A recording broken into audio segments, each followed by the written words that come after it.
Welcome to everyone to the second day of our conference. Welcome to those I know and those I don't know, old friends and new friends, a new participant. And it wasn't my turn to open because it's the moment to give the floor to our chair today, which is Federica Zoja, who has coordinated all our works and has been in touch with all the speakers. So please, Federica, it's you who have in your hands the schedule of today. Grazie Giancarlo. Io parlo in italiano oggi. Ieri è stato il giorno di parlare in inglese. Benvenuti a tutti a questo secondo giorno di webinar che ResetDOC insieme alla partnership di Mominun Bila Hudud, Mominun Without Borders, ha voluto dedicare ieri alle primavere arabe che in realtà abbiamo approfondito più come inverni arabi e abbiamo discusso diffusamente di questo aspetto, e oggi all'eccezione tunisina.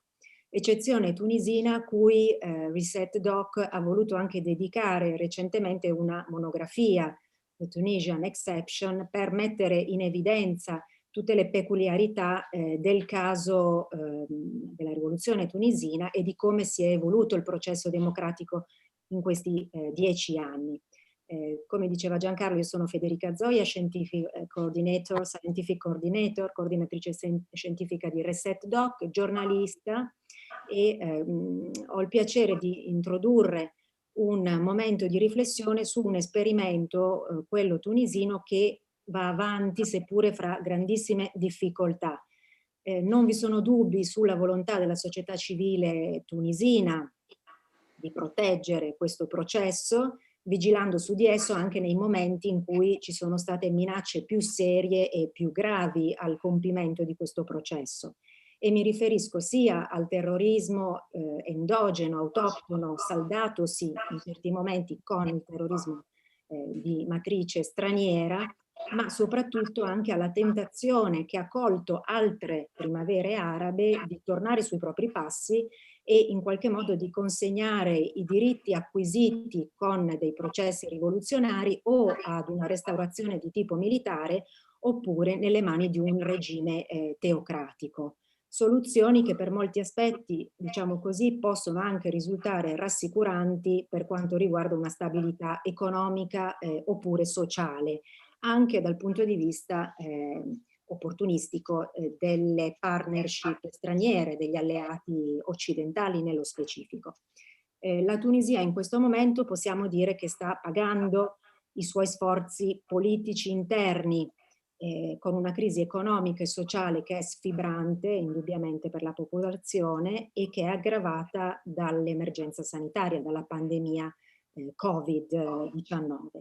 Quindi per sostenerla nel nostro piccolo possiamo anche fare questo, accendere dei riflettori specifici su un laboratorio democratico che non ha rivali nel Mediterraneo e nel mondo arabo in questo momento, e rilanciare quelli che sono stati gli obiettivi stabiliti nel 2011 e parzialmente, solo parzialmente raggiunti, e guardare avanti per evidenziare le difficoltà e in qualche modo porre rimedio nel prossimo decennio. Oggi quindi abbiamo in calendario due panel che inizieranno a breve, il primo con il professor Mohammed Hashas, che ho già visto collegato, e il secondo con il nostro coordinatore editoriale Simone Disegni, e una tavola rotonda che si è ridotta rispetto a quelli che erano i nostri programmi iniziali, perché l'emergenza sanitaria ci ha colpito rendendo difficile ad alcuni invitati la partecipazione, e quindi si trasformerà in un terzo panel cui seguirà un momento di discussione con, grazie anche alla disponibilità dei nostri panelist precedenti, che rimarranno con noi fino alla fine. Quindi con piacere introduco inizialmente il professor Hashas, che prima di tutto è una vecchia conoscenza di ResetDOC, non tanto a livello anagrafico, ma perché è un nostro collaboratore fidato e professore di grande esperienza, membro della facoltà, membro del corpo docente dell'Università LUISS di Roma, e Senior Research Fellow alla Library La Pira, Research Center on the History and Doctrines of Islam a Palermo, e che è anche stato autore e curatore di numerose pubblicazioni, fra le quali The Idea of European Islam nel 2019 e Intercultural Geopoetics nel 2017. Quindi, professor Hashas, a lei il piacere di introdurre il suo panel e i suoi panelist. Grazie e buon lavoro a tutti. Thank you very much, dear Federica, and a good day to everyone, the organizers and the panelists, wherever you are. Hoping you and yours are well in these difficult times. Mohammed, Hashas, greeting you from south of Italy, in Palermo. Tunisia has been the place of the so-called the igniting place of the so-called Arab Spring, and it is great always that research organizes and follows the case of Tunisia and the rest of the Arab world. And I am pleased to join you in this panel, and to which we have two speakers. I will introduce you. We have Dr. Sharan Grewal and Dr. Aymen Boughanmi. I will introduce the first speaker, and the second one I introduce him one before he speaks. Sharan Grewal is the Assistant Professor of Government at William and Mary College in Virginia, and non-resident fellow at the Brookings Institution, and non-resident senior fellow at the Project on Middle East Democracy. He received his PhD in politics from Princeton in 2018. His research examines democratization, security studies, and political Islam in the Arab world, especially Egypt, Tunisia, and Algeria. His work has been published on top academic journals, including the American Political Science Reviews, as well as popular outlets like the Washington Post and Foreign Policy. He's currently working on a book manuscript explaining why Tunisia's military has supported democracy while Egypt overthrew it. So the floor is yours. I think we'll have 15 minutes time max. That's the time, and then there will follow discussion after both speakers finish the discussion. Please, floor is yours. Well, thank you, first of all, for the invitation. Thank you for the engaging presentations yesterday, and I'm very glad to see that the full day today devoted to Tunisia. So I want to kick off this day by providing some context on why Tunisia's transition succeeded and what challenges its young democracy faces today. Now, on that first question about why Tunisia has succeeded, there has been a lot already written on this topic. And I don't want to go into too much detail, but I would note that some of the explanations about why Tunisia has succeeded suffers from a bit of romanticizing what actually happened in Tunisia's transition. So you hear a lot of explanations that Tunisia succeeded because it is a small country, it's a homogenous country, it has a high level of economic development, it has a well-educated citizenry, or even that it's culturally different from the rest of the region, that it has a culture of tolerance or a very progressive culture. And while each of these explanations have some merit, you don't have to look farther than 2013 to see some of the shortcomings in these explanations. In particular, in 2013, despite all of these explanations, Tunisia's transition seemed to be on the verge of collapse. In 2013, you saw 2 political assassinations. You saw the suspension of the one democratically elected institution, the Constituent Assembly. You saw mass protests inspired by Egypt's coup to also call in Tunisia for the end of their democratic transition, to call for the fall of the Troika government, to call for the dissolution of the Constituent Assembly, and really to follow Egypt's path towards the end of the transition. And I think in that moment, you really saw what was different about Tunisia relative to the other countries of the Arab Spring. In that crisis, you saw what made Tunisia succeed. In particular, you had a military and security force that stayed out of the political fray, that did not seize that opportunity to intervene. You had political parties that eventually came to the table and found consensus. And you had a strong civil society that played the role in mediating between these political parties and helping them get to consensus in the fall of 2013. And as a result of those three factors, in my mind, the strong civil society, the willingness to compromise, and the somewhat unique military and security forces, as a result of those three, Tunisia's transition has survived and in some ways flourished. You've had a very progressive constitution approved in 2014. You had 2 additional rounds of free and fair elections in 2014 and 2019. And Tunisia has rightfully earned this title as being the strongest democracy in the Arab world. But despite the success of the transition, major challenges remain. And the argument I want to make today, perhaps provocatively,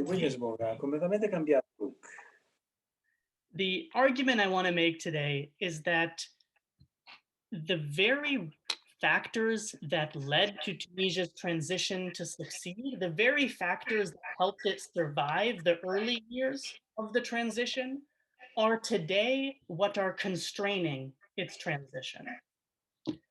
Let me expand on each of these. So first, one factor that helped it survive in the early years was a willingness to compromise, a willingness of all the parties to find common ground and reach consensus. That manifested itself in Bridgehead, the head of the secular opposition, meeting with Rashid Ghannouchi, the head of the Islamist party Ennahda that was leading the government.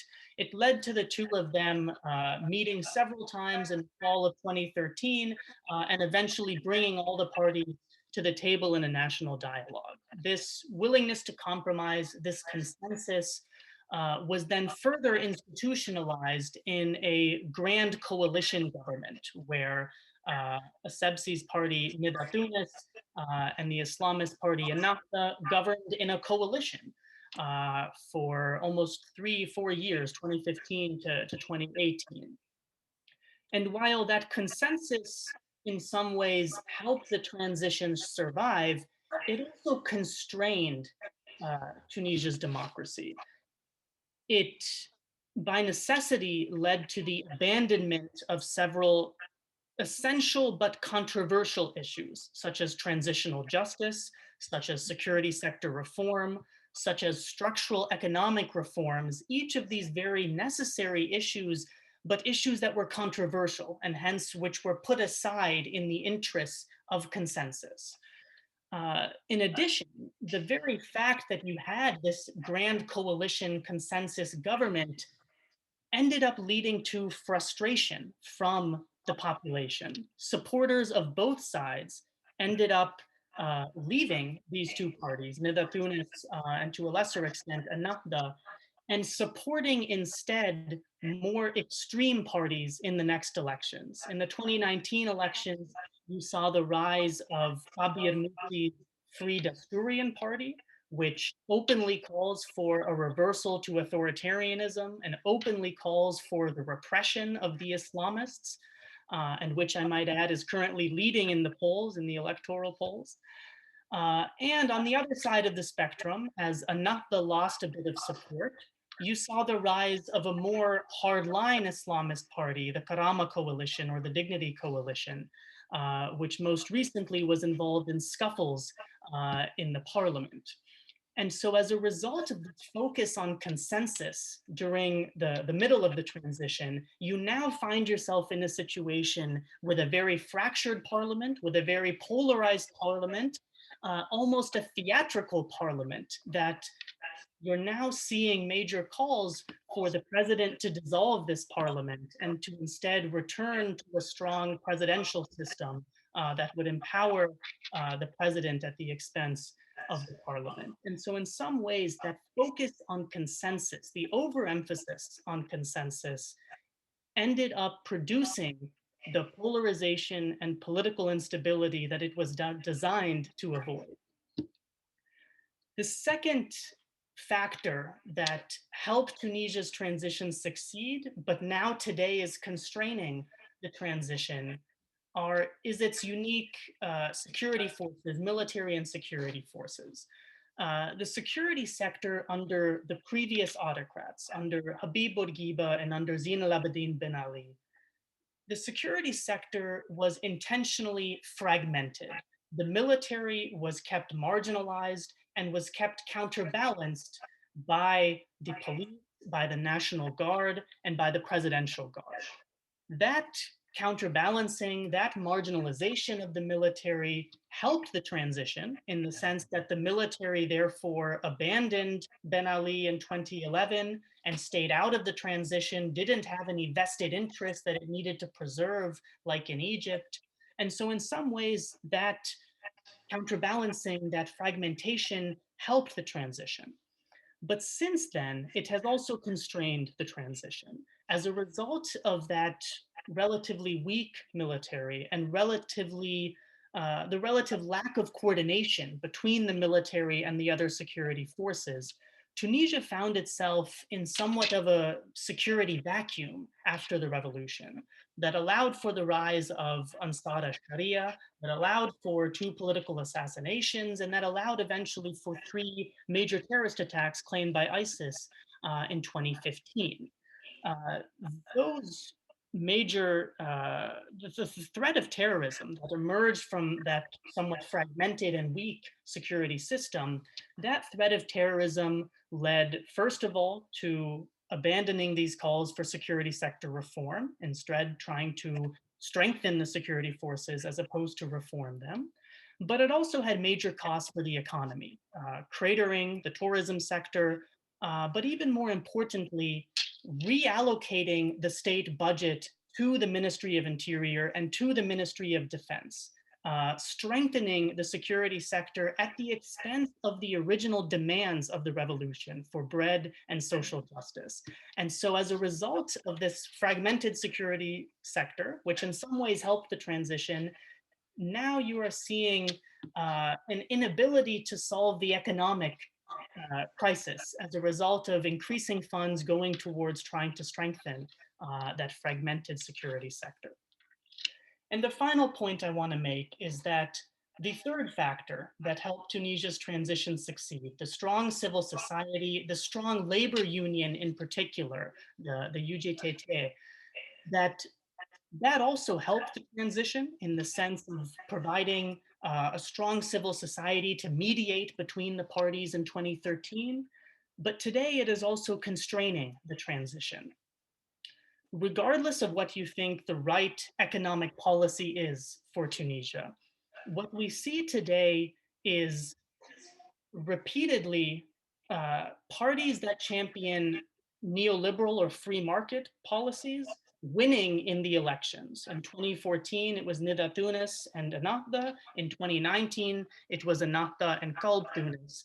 Each time you see parties that want to restrict the public sector, to restrict public sector wages, that want to privatize state enterprises, that want to work with the IMF and World Bank. And yet, you also have this very powerful labor union that blocks reforms each time, that even stages nationwide general strikes, such as in January 2019. And I don't have the answer about which economic policy is the right policy for Tunisia. But what you are seeing is that the strength of this labor union to block these economic reforms proposed by the government has led Tunisia into a sort of autopilot, as not having any bold economic policies, and hence continued economic stagnation, to the effect that these economic demands for bread and social justice continue to be unfilled, in some ways as a result of these three factors that helped Tunisia's transition succeed initially.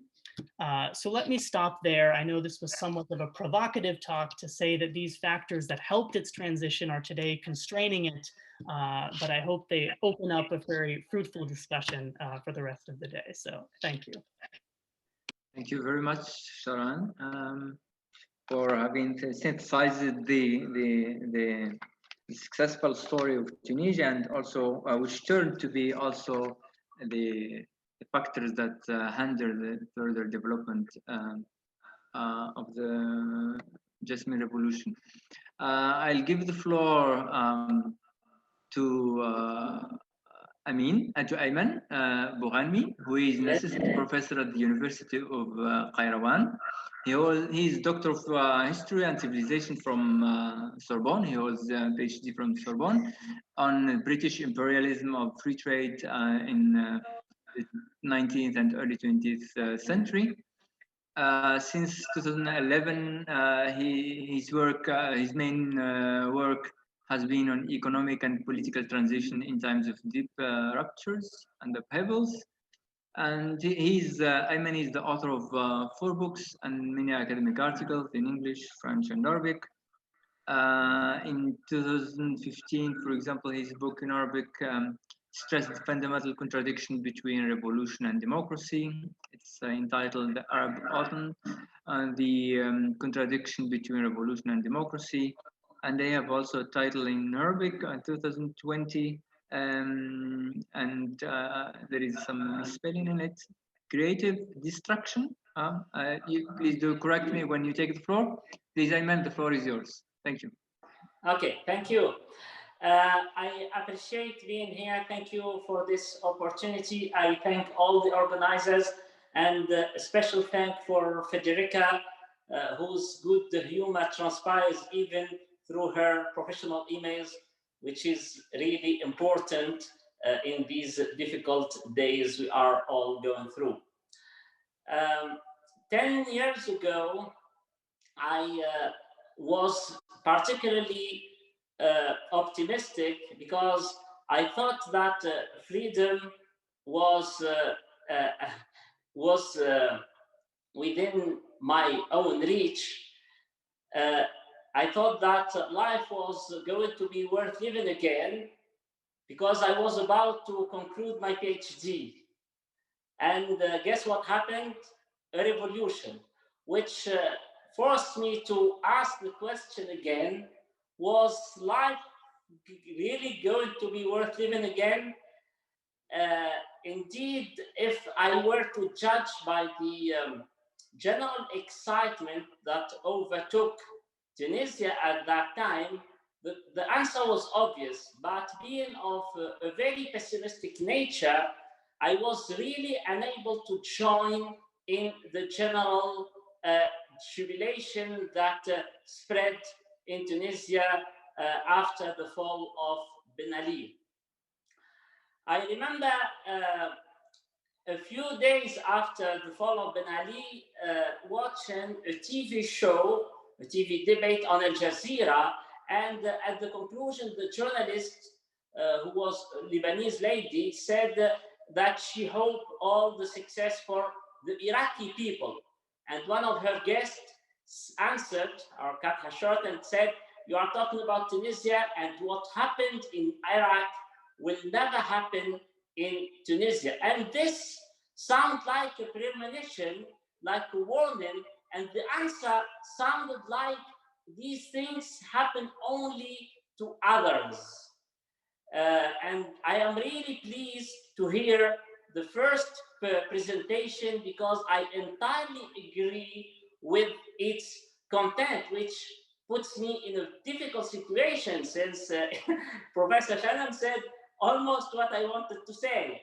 I'll try to analyze the situation from another perspective, from a more fundamental perspective, referring to what Professor Olas from Turkey said yesterday, referring to an article entitled "It is not a revolution," and he said, citing the authors of that article, that this is going to be difficult, this is going to be bloody, this is going to be a very dramatic situation for Middle East. The question I ask is, isn't that really the definition of a revolution? Indeed, I am really surprised with the romantic literature that surrounds the idea of a revolution, and I keep asking myself why revolution is so attractive. The second question comes immediately of that first question. Aymen, could you please move the mouse, the camera? We can no longer see you. Okay, yes. Is that better? Yeah, good. Thanks. So the second question is what is the relationship between a revolution and a democracy? I think my answers for those two questions made me really unpopular in my country, since for the first question, I think that revolution is attractive because of the aesthetic of violence it includes. It is a legitimization, of a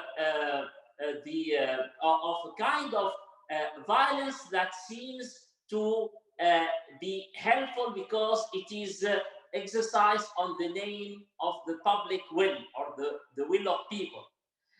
The second question, the relationship between revolution and democracy, for me, the relationship, I think that there is a fundamental contradiction between revolution and democracy. Whereas democracy requires compromise, it requires discussion, debate, consensus building, and eventually a relative majority principle. Revolutions require determination, requires intensity, and sometimes, eventually, it requires violence, revolutionary violence. This fundamental contradiction leads me to a very serious question. For me, the real question is not why revolutions do not lead to a democracy. For me, why some revolutions do lead to a democracy. And I think there are two essential factors that need to exist in order for this fundamental contradiction to be kept under control. The first is external, I mean the international help, the international willingness to help a country going toward democracy. This happened, for example, in Eastern Europe. It was obvious that the European help, and especially the European promise for Eastern countries to join the EU, helped a lot the Eastern countries in order to build very quickly a kind of at least some level of functioning democracies. I think in Tunisia, international help, especially from our democratic friends, was frankly not efficient and not good enough. First of all, it was a time of crisis. It was the few years after the collapse of 2008, which was very problematic. There was also European debts, and the issues with Greece, but also with Italy and with other southern countries in Europe. But also there was the expectation of an immediate guarantees from Tunisia that the Tunisian democracy will not evolve towards an Islamic winter, an Islamist winter. And this was impossible, I think, for Tunisia to provide, since it was obvious from the beginning that the Islamic Party was strong in Tunisia and needed to deal with the government in order to show its limit and in order for the public to understand the need for a more balanced relationship between religion and the state and religion and the public sphere, generally speaking. So far, I've spoken about the first aspect, the international dimension. Now I need to move on to the domestic dimension. And in order for this fundamental contradiction I was referring to between democracy and revolution to be kept under control, intensity or revolutionary intensity must be kept under control, because revolutions are, at the end of the day, times of institutional breakdowns. Intensity plays a major role in them.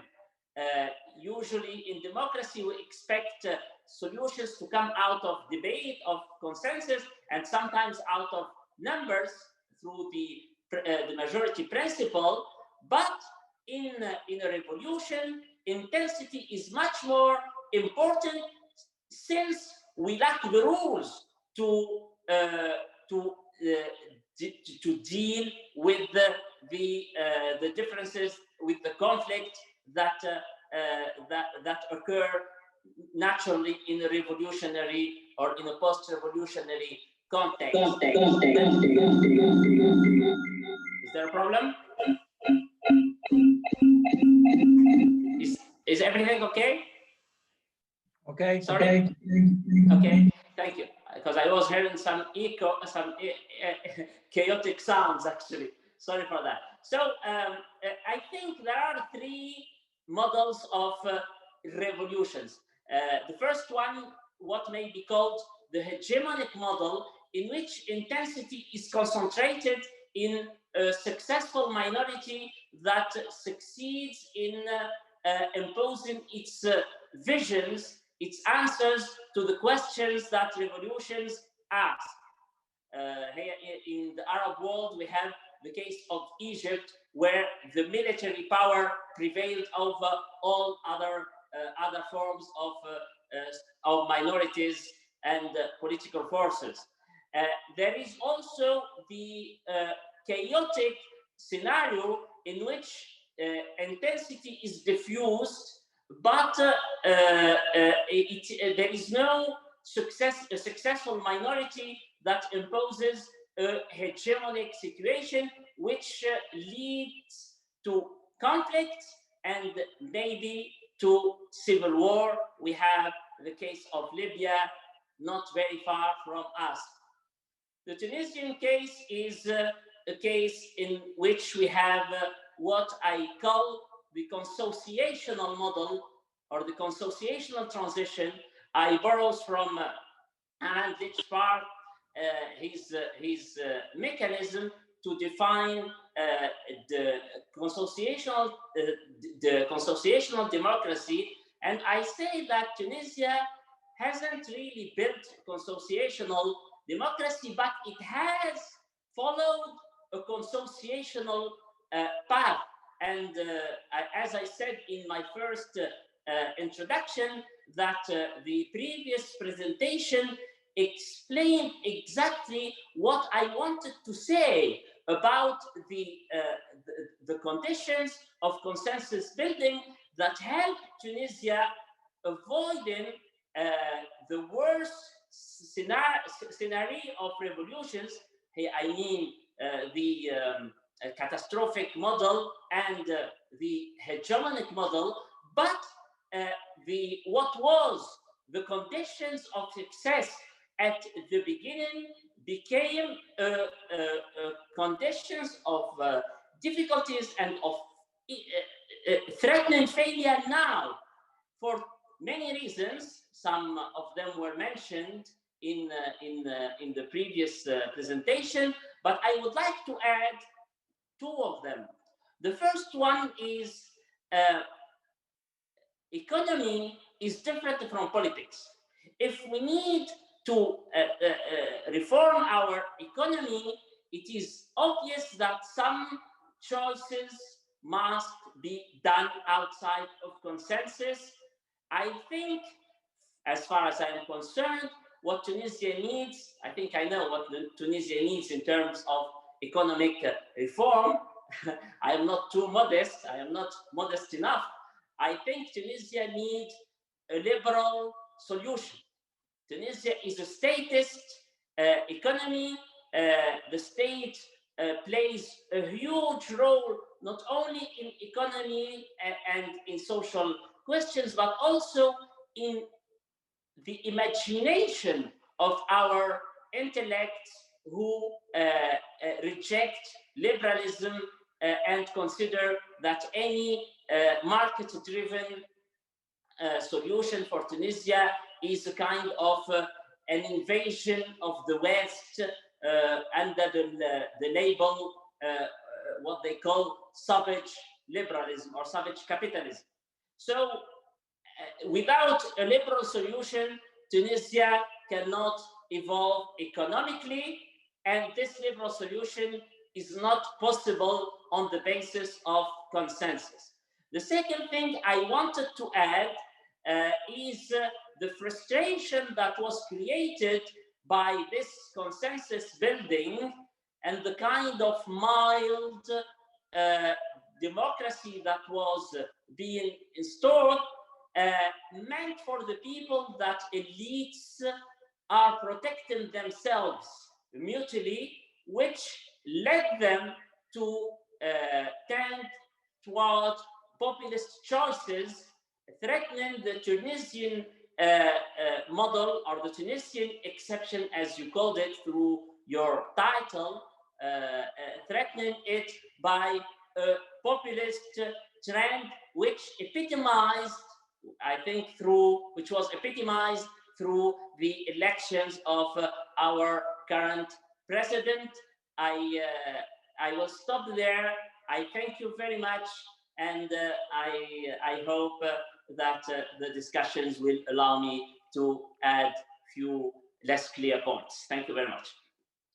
Thank you very much, Aymen, and thank you again, Sharan. I think the presentations were complementary. You have built on the previous speaker's notes, and you have added complexified the democracy revolution's outlets and choices the Tunisians had to face, and you ended proposing a liberal economy as a solution, but I didn't get the point of the second point. I mean, as a proposal, you spoke about the frustration over the consensus, which you consider mild, and led to the rise of populist failings and to the arrival of populist maybe president.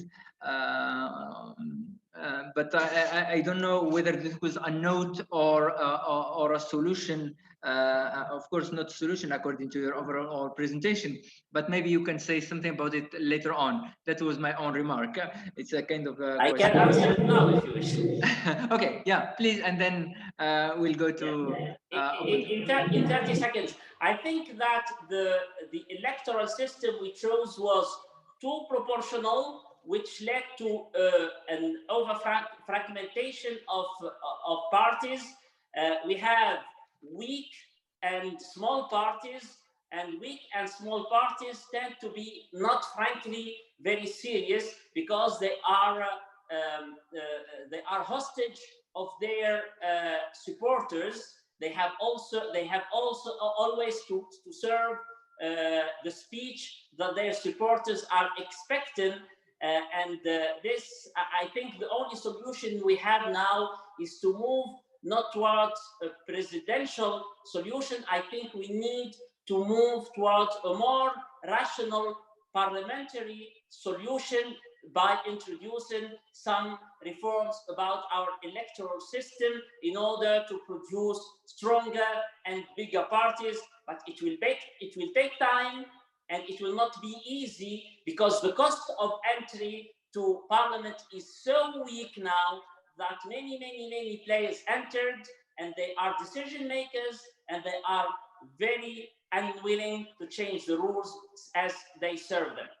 Good, thank you. So my point was right. I mean, there was the clarification here. The electoral system, according to you, need to be revisited.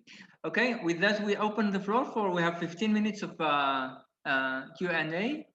And I think Sophia is helping me if there are questions or maybe direct participants would like to come in. No questions as of now.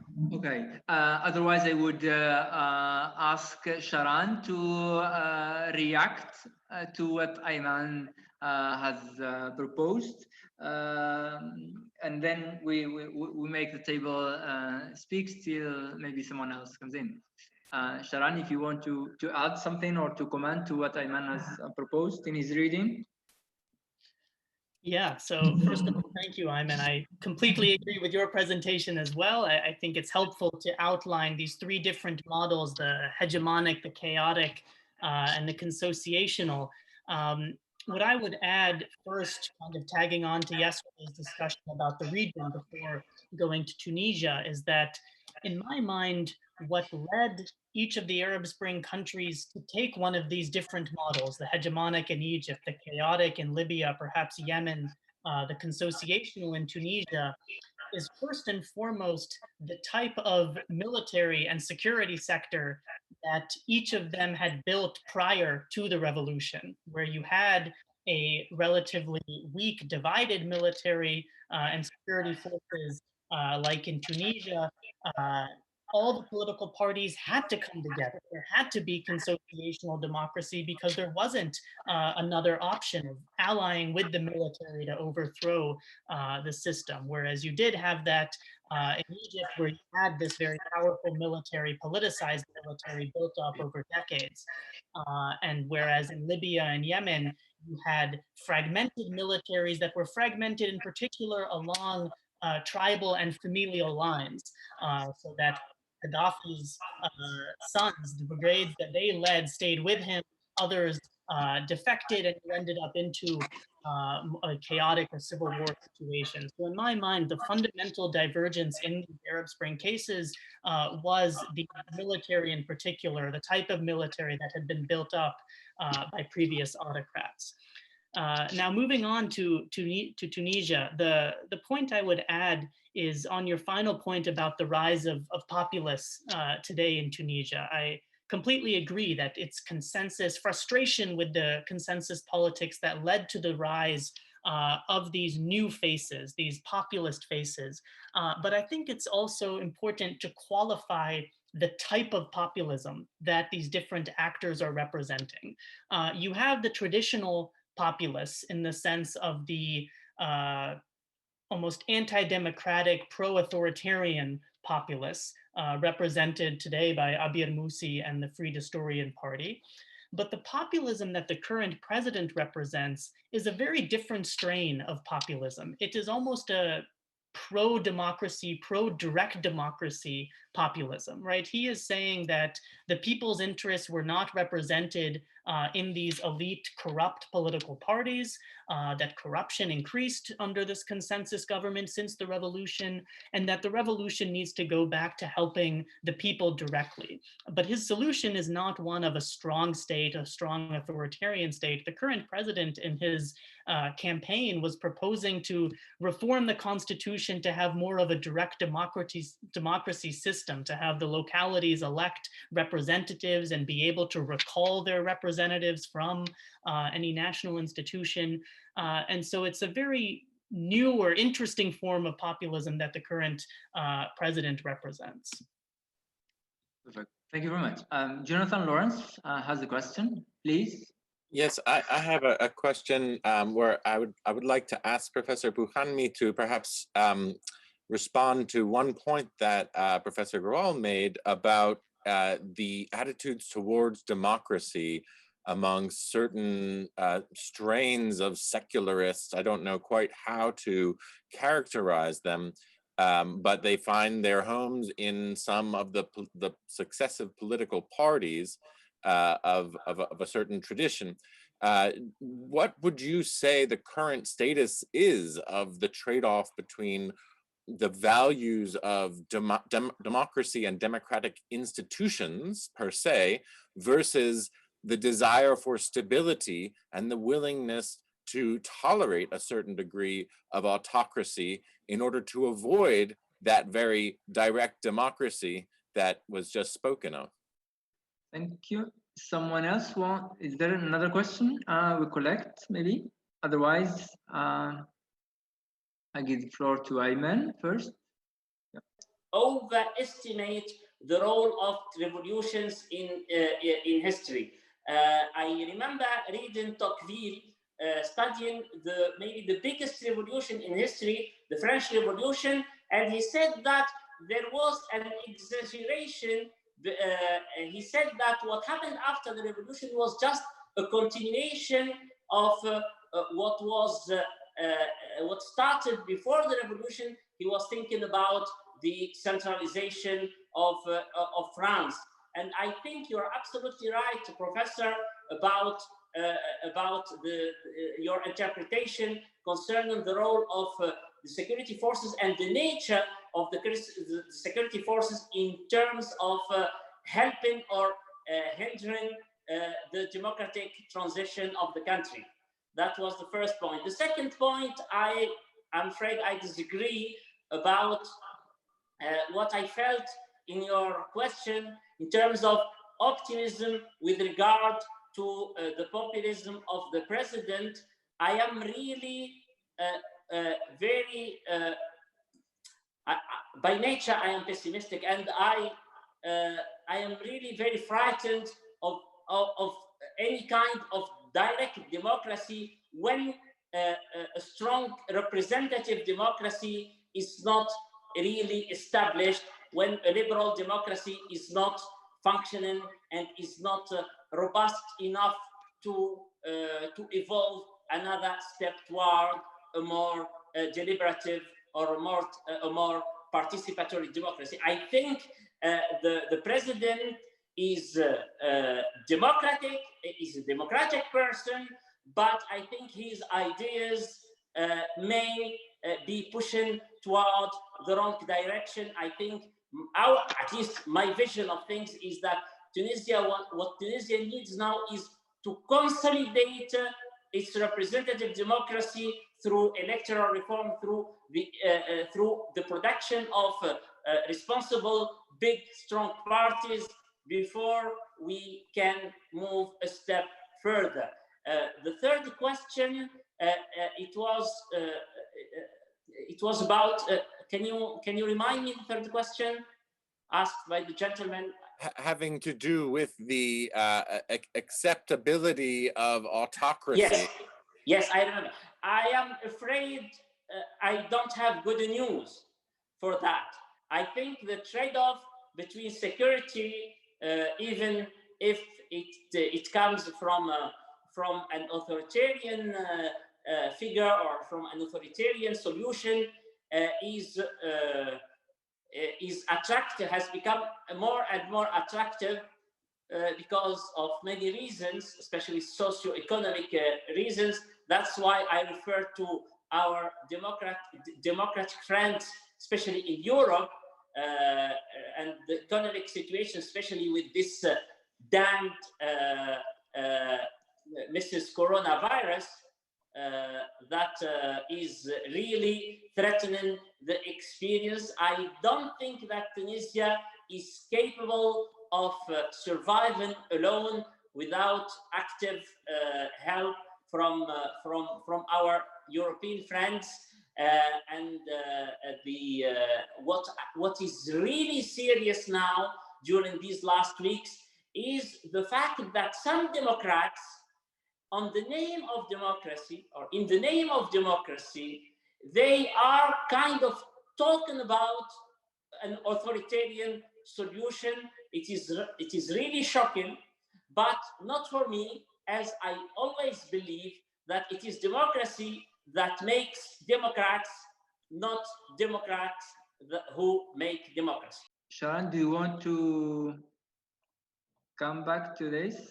Yeah, just very quickly, in terms of why there are some secular camps that are today supportive of a reversal to autocracy, I think there's sort of two underlying motivations here. One is sort of a frustration with the instability that is caused by democracy, the revolutionary intensity, as Aymen was saying, that today you have protesters all around Tunisia, some that are blocking oil in the south, in Tatooine, others that are shutting down phosphate in the interior.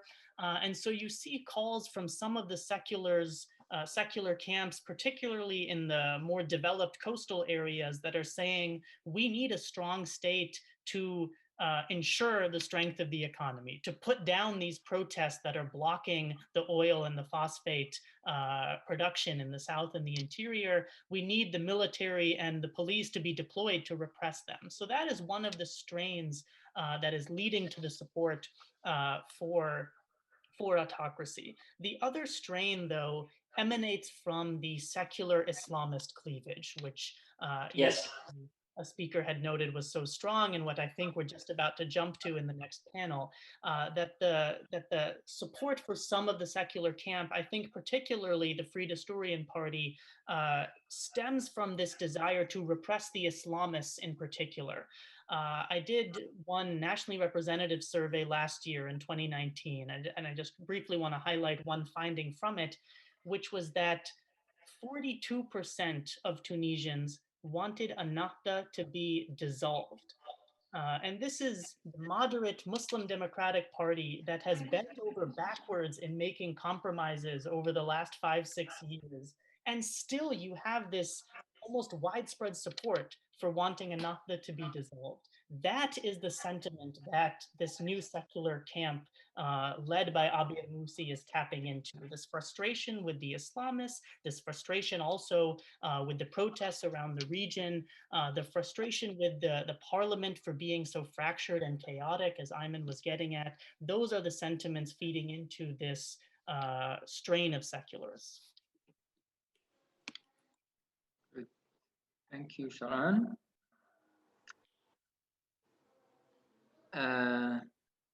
I don't see more questions coming. Federica, we have to stop at 6, right? In the schedule, we have 2 minutes. Someone else wants to come in. Otherwise, I would maybe have a simple question to Aymen, who was proposing liberal economy as for the way out for Tunisia. And how would be the reaction of the civil society, especially that civil society is mostly represented in your reading by the labor's union, and wasn't that already policy? Well, mostly, of course, before the Arab Spring, but for the last 10 years, it has been non-stable policy, maybe. But do you think that is the way out? Is there some unanimity within the unionists for this as the only maybe way? Is there an opening up to other alternatives somewhere else, knowing that the market now is diversifying in North Africa? Mm-hmm. Your question, short as it is, includes many elements. First of all, I think the labor union is losing some grounds because of the this new upsurge in new forms of contestations called in Arabic tansiqiyat. It means coordinations. These are outsiders Sharan referred to when he said that they are blocking many things. These are outsiders who are not unionized, and they found a very simple solution to impose their will on the state by closing down or blockading many strategic economic activities. So the labor union is finding more and more difficult to be representative of, let us say, in 19th century terms, lower orders. This is the first point. And this, the second point comes directly from the first point. This makes a very problematic challenge for Tunisia, because in order to liberalize the economy, it is obvious that some educational explanations and some kind of framework, political and socio-economic framework must be established in order to explain to the people that that economic opportunities cannot come just out of political will. The problem in Tunisia is that our public discourse is being filled with this political will myth. Everyone, if you, not everyone, but most of Tunisian elites, when given any opportunity to speak in the public discourse, the first thing they would say, explaining any problem, the problem is there because there is no enough political will. This explanation gives the public a kind of biased, misleading idea that if you just change politicians in order to put some political will there, things will change. So in order to overcome this myth, I don't know what must happen actually. Okay, good. Thank you, Aymen. I think we have to close the panel. So thank you very much, Sharan and Grewal and Aymen Boughanmi for this panel. And I pass the floor to Federica. Please, the floor is yours. Thank you, Mohammed, and thank you to Professor Grewal and Boughanmi. And I give the floor to Simone Disegni for the second panel, our second panel on Tunisia again. Thank you. Yes, thank you, Federica. Can you hear me well? Yes. So welcome from my side as well to the second panel. My name is Simone Disegni. I'm the editorial coordinator of ResetDOC.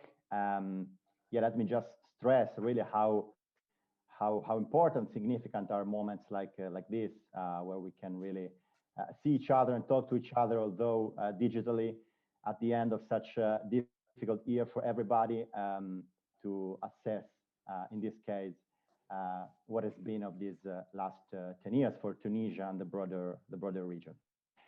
So as has already been mentioned, we are in the second panel. We are looking at bringing in, if I may say, a second additional element to the discussion, essentially, which is the political Islam.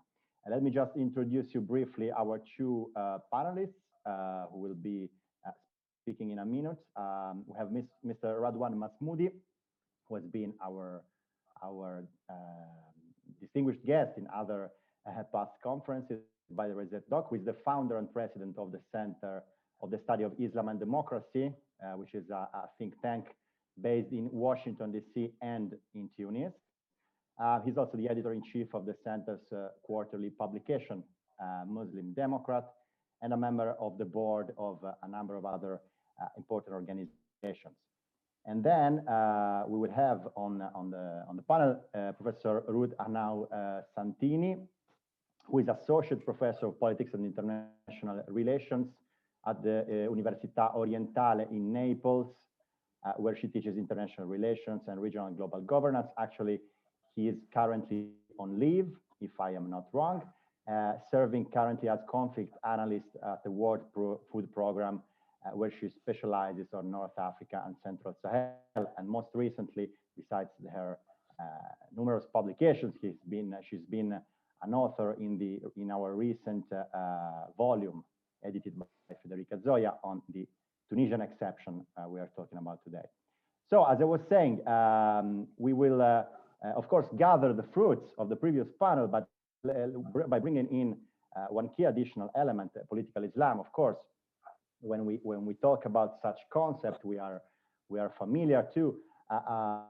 We of course know that from that tradition can stem and have stemmed a variety of groups and movements, I would say in very different directions, but essentially to clarify the terms, when we talk about political Islam, we are referring to, let's say, any conceptualization under which the political action and structures should find their inspiration and possibly their very legitimacy within the religious fundaments of Islam.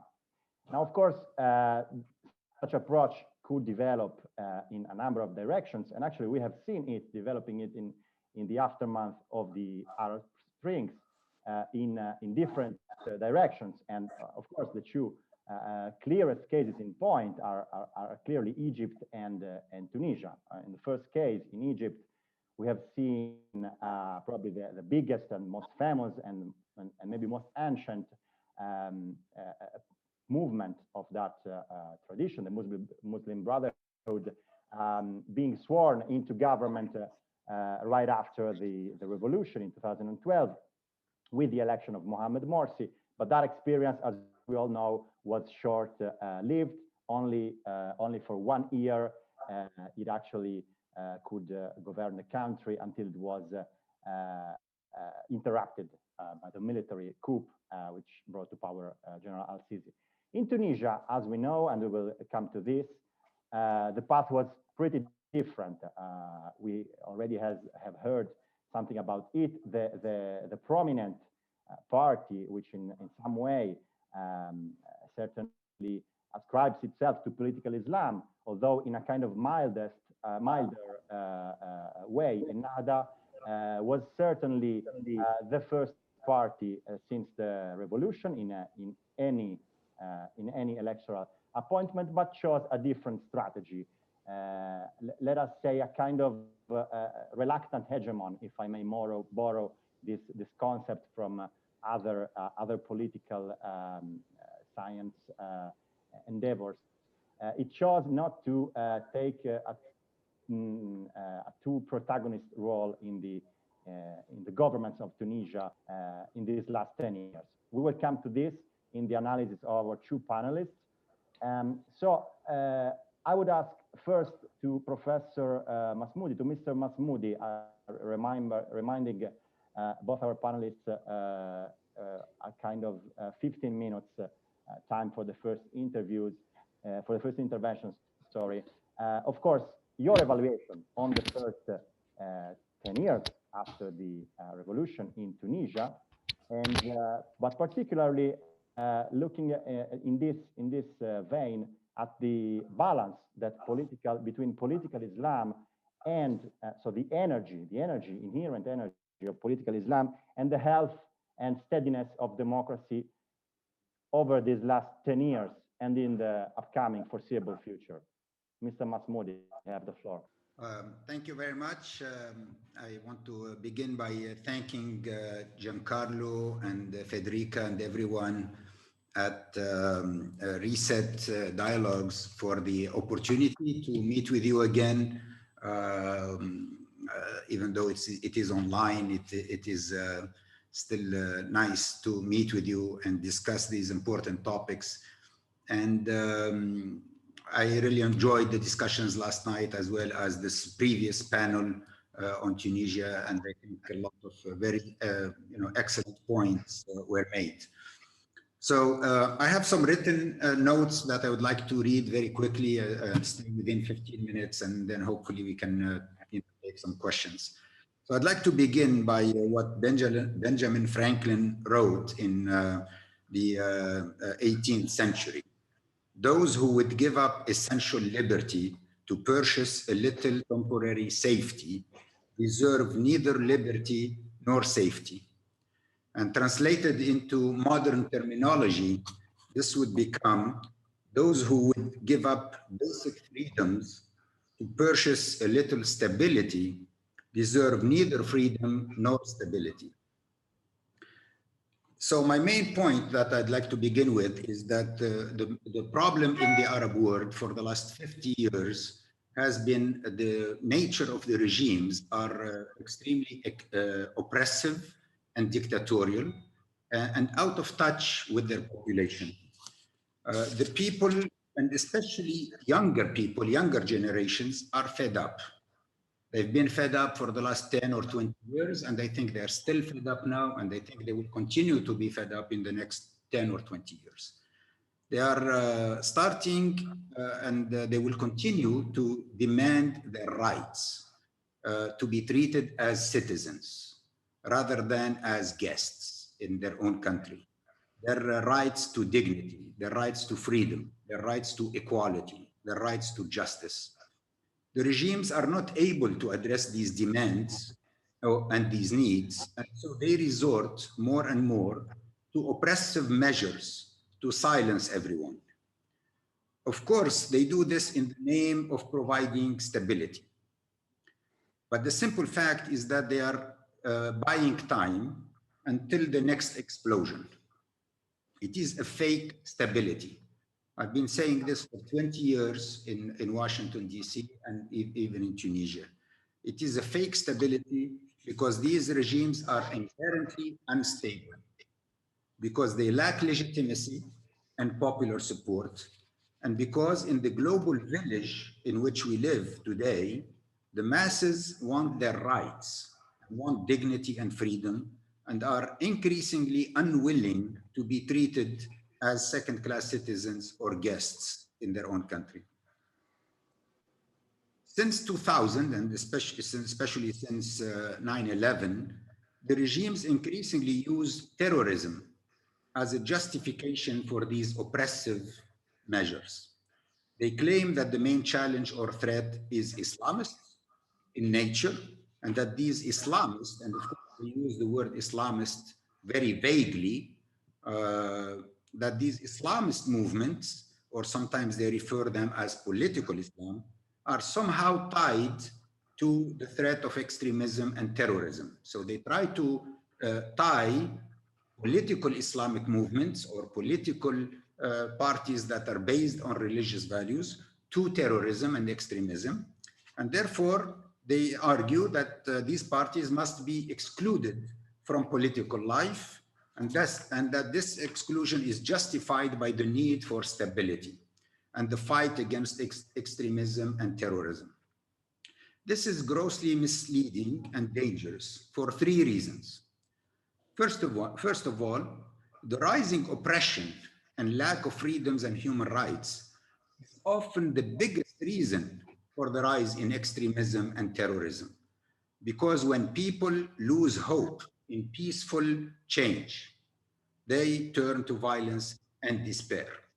So these regimes are in fact, and their oppressive nature are in fact, the main reason why we have violent and extremist movements, because people have lost hope in peaceful change and in peaceful, in their ability to express their opinions or to change the political system through peaceful means. Number two, Islamist movements, or sometimes referred to as political Islam, have become a very vague and dangerous labels used by politicians and ruling elites to justify exclusion and therefore dictatorship, because it is impossible to establish a real democracy while excluding the largest or one of the largest political movements in the country.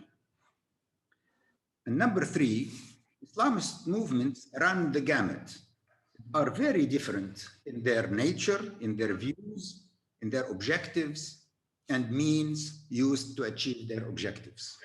While some of them are indeed radical and extremist, and sometimes even violent, many have increasingly adopted the values of and principles of democracy and human rights, and also reject violence as a mean to resolve political conflicts. In Tunisia, Tunisia remains a big success on the political front, and the only success so far among the 5 countries of the Arab Spring or the Arab revolutions of 2011, even though Tunisia is still facing major challenges on the economic and social fronts, now compounded by the worst pandemic in almost 100 years. The relative political success in Tunisia, in my opinion, can be explained by 2 factors.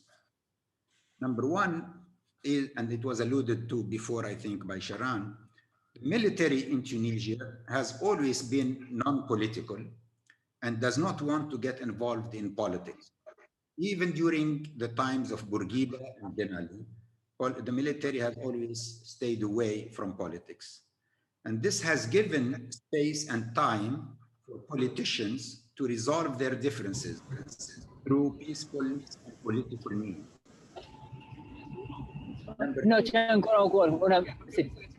Ah, ok, sì, ancora, grazie. Number 2, the dialogue between the moderate Islamist party and Nahda party and the secular democratic forces in Tunisia started more than 20 years before the revolution and continued after the revolution. And this dialogue allowed them to work together rather than against each other through consensus and compromise towards achieving the objectives of the revolution. I think these are the 2 main reasons why Tunisia has succeeded so far.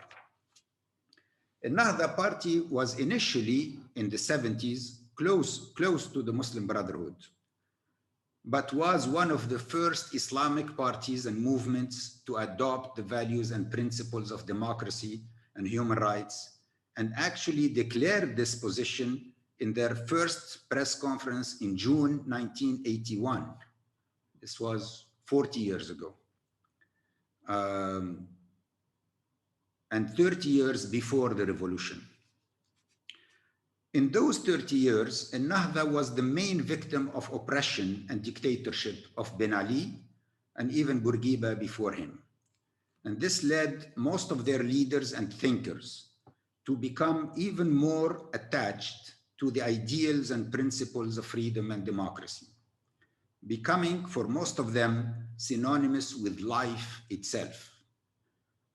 Hundreds and thousands of leaders of Nahda had to flee the country and lived for 2 or 3 decades in the West, mainly in Europe, Canada, and the United States, and therefore had first-hand knowledge and experience with democracy and how it works.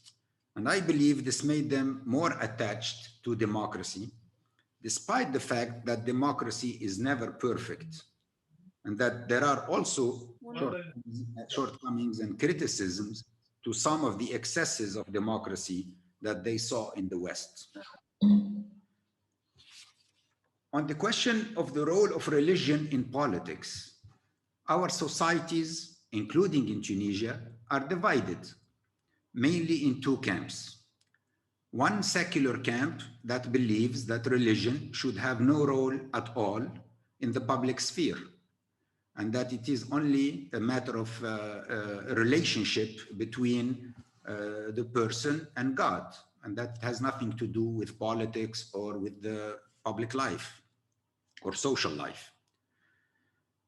And the conservative Islamic camp that believes that religion, of course, here we're talking about Islam, should provide guiding principles and values for our society in general, including in politics, economics, and social behavior. Of course, they also differ on what that means, but in general, they do not want laws to contradict Islamic values and principles. Some Islamist parties go even further and say that all of the laws should be based on Islamic values and Islamic texts. Islamist parties and political Islamic parties have different ideas and opinions on what that means and what a so-called Islamic State should look like. For the past 20 years, and especially since the revolution, Nahda has been moving from an Islamist party to a modern Muslim democratic party that is trying to reconcile the values of Islam and the values of democracy. So instead of being only an Islamic or Islamist based only on religious values and religious texts, a Muslim democratic party tries to be based on both Islamic values on one hand and democratic values on the other. This means that Islamic laws, values, and texts need to be restudied and reinterpreted to be more in line with democratic values and with popular belief in general. But also that democratic values and institutions must be respectful of Islamic values and principles. This is not an easy process, but I believe it is an essential process in order for democracy to become viable in an Arab Muslim society. The people must not feel that they have to choose between their faith, religious values, and the democratic values on which the state and the government is built. Democracy is not just a set of laws and institutions, or even elections. It is also a culture and a set of values that must be adopted and accepted by the majority of the people. To do so, they cannot and they should not feel that they have to choose between these values. Rather, they should feel that they are compatible with their own culture and with their own religious values. This process was started with the revolution, and especially during the first 2 or 3 years after the revolutions, when Tunisians had to write a new constitution for all Tunisians. And the key word here is for all Tunisians. Nahda and other secular democratic parties had to negotiate a new constitution, sentence by sentence, and quite often word by word. This was a difficult and long process, but ultimately led to a constitution with almost unanimous support. 200 out of 217 members of the Constituent Assembly voted for it. This process of negotiation and compromise and consensus building continues to this day. And the fact that Nahda was able to join and govern in a coalition with Nida Tunis between 2014 until 2019, and later with Qalb Tunis since 2019 until now, was, I believe, a key reason why the democratic process and transition remained on course despite all the challenges and difficulties. To conclude my presentation, I would say that democracy would be impossible if we try to exclude the Islamist or Islamist parties, especially those that do not advocate or condone violence.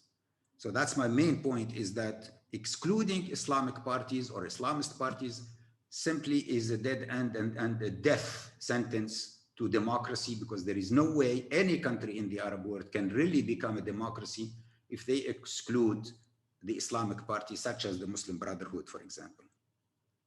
Such an exclusion would automatically end the democratic process and lead to a return to dictatorship, such as what we are seeing today in Egypt. Similarly, the Islamists must also understand that the values of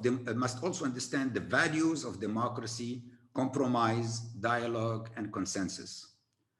While they cannot be and should not be excluded from the political process, they also must be inclusive and try to govern in a coalition with other secular democratic parties, so that a majority of Tunisians feel at ease about their rights, and about the direction that the country and the government is taking.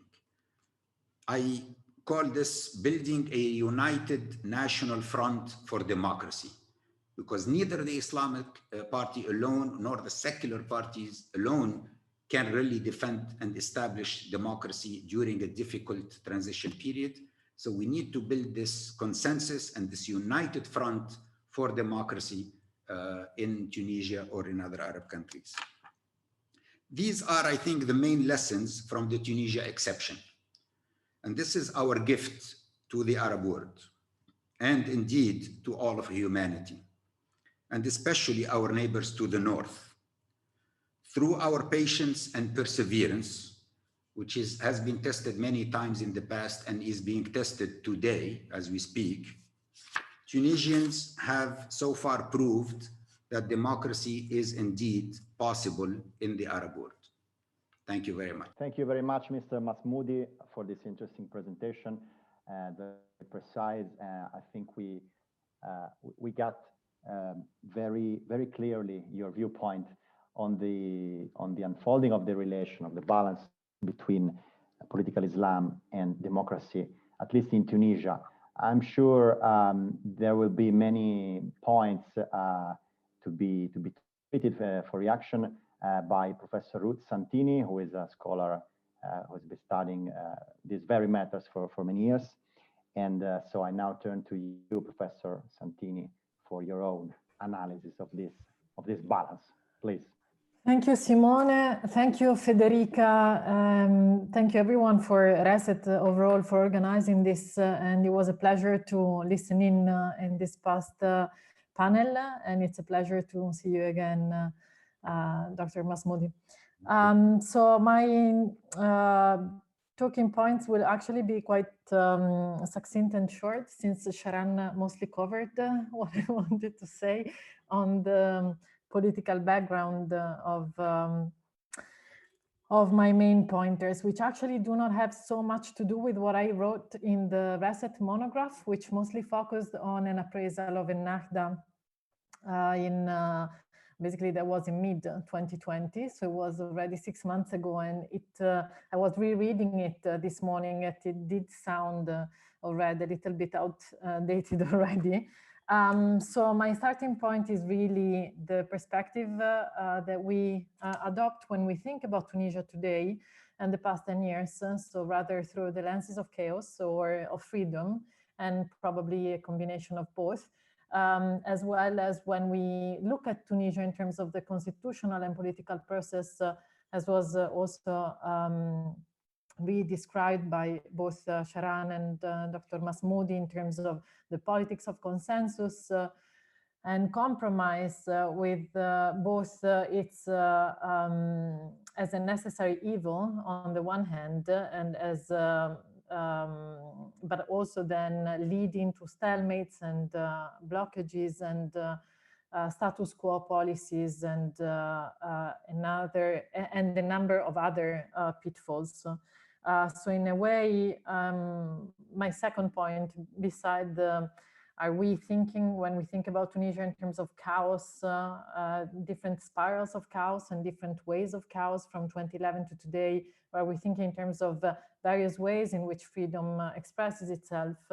And as I said, I think both, but also are we thinking in terms of processes as arguing, a la John Elster, kind of deliberative democratic processes, or are we thinking in terms of the limitations and the conundrums provoked by deliberation for the sake of deliberation and compromise for the sake of compromise, so leading to a long cycle of instability when we look at the country also today, for both endogenous and exogenous reason, of course.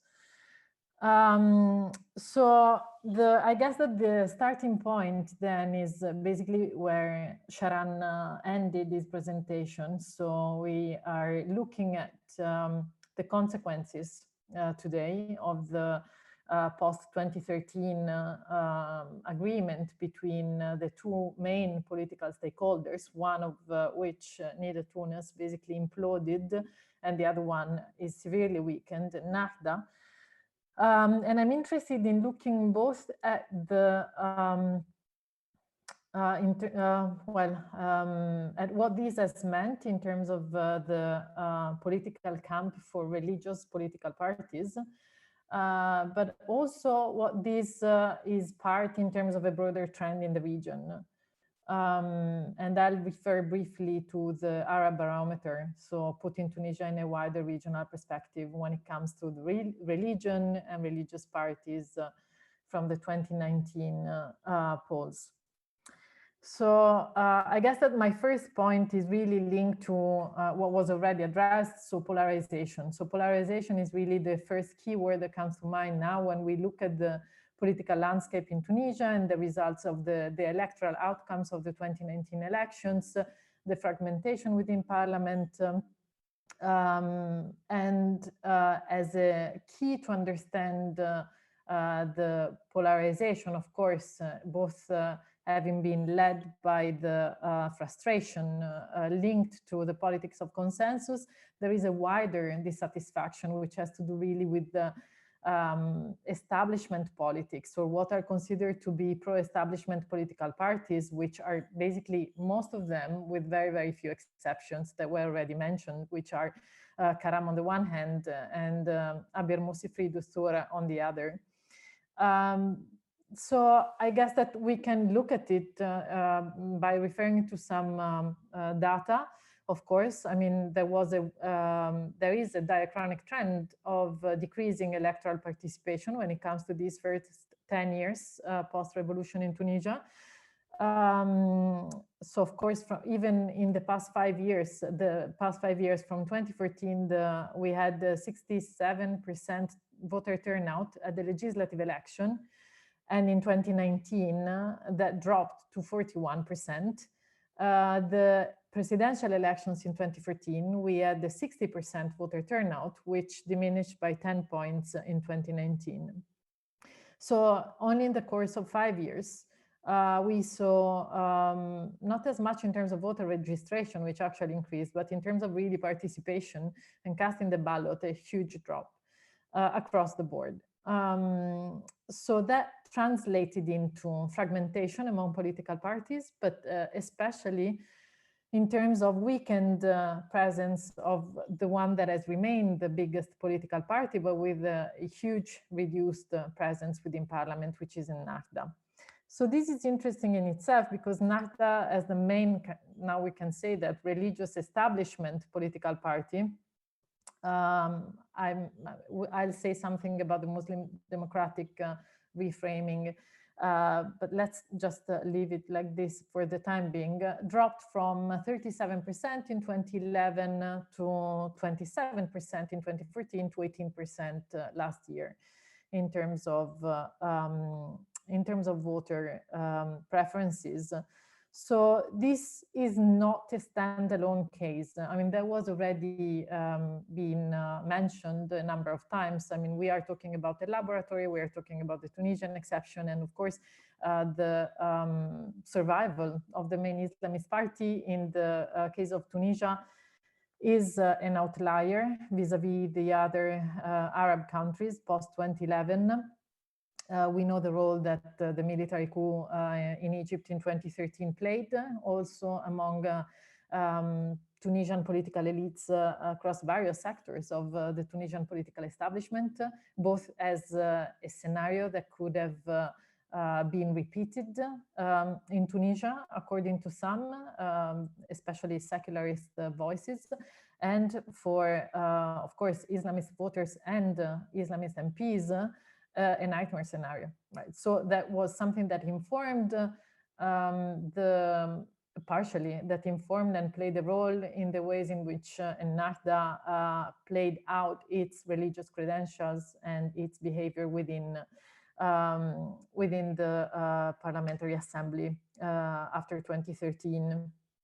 But having said that, and so of course having the standard hypothesis that we all read about when we consider Islamist parties first entering into parliaments is the moderation through inclusion hypothesis. And this only partially captures what really went on with Ennahda, I think, in the past 10 years.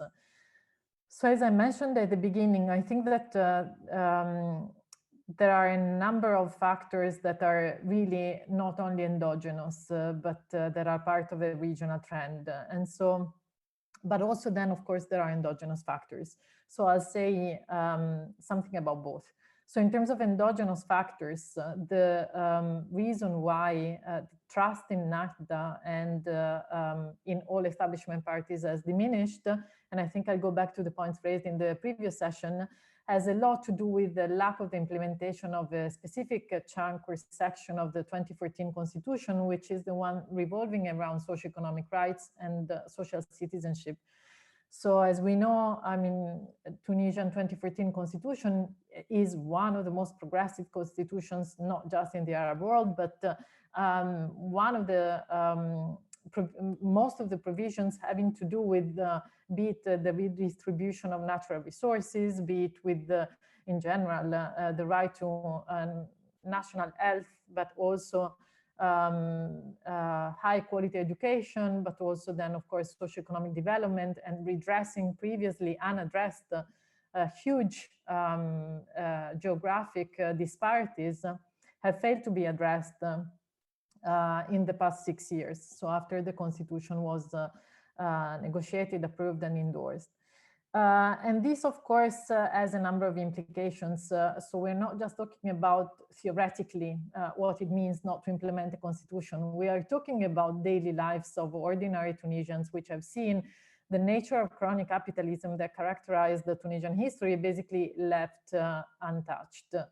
And we know about this from a number of media coverage that have to do with trying to disentangle how the key economic sectors of the country have failed to be really opened up in terms of liberalization of these economic sectors and eliminations of entry barriers. And of course, this also goes against with what we were saying earlier about this shared agreement among all establishment parties in favor of liberalization and market capitalism and so on and so forth, which has characterized basically most political parties actually across wide sectors of the Arab world since the late 70s intifada, which determined a new kind of widely shared political understanding about the political economy trajectories, which is particularly problematic, of course, in the case of Islamist parties, since the ways in which they preach about social justice then is left basically on the side as linked to private endeavors or charité or Islamic charities or other channels. So the rentier nature of the Tunisian economy has remained in place. The uneven, the geographically uneven development has not been addressed.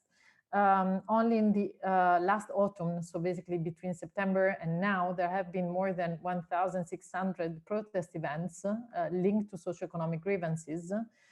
And this, of course, explains, I think, much of what we're looking at in terms of distrust and lack of faith vis-a-vis all political parties considered to be establishment, which were either already in place before 2011 or have been in power since then.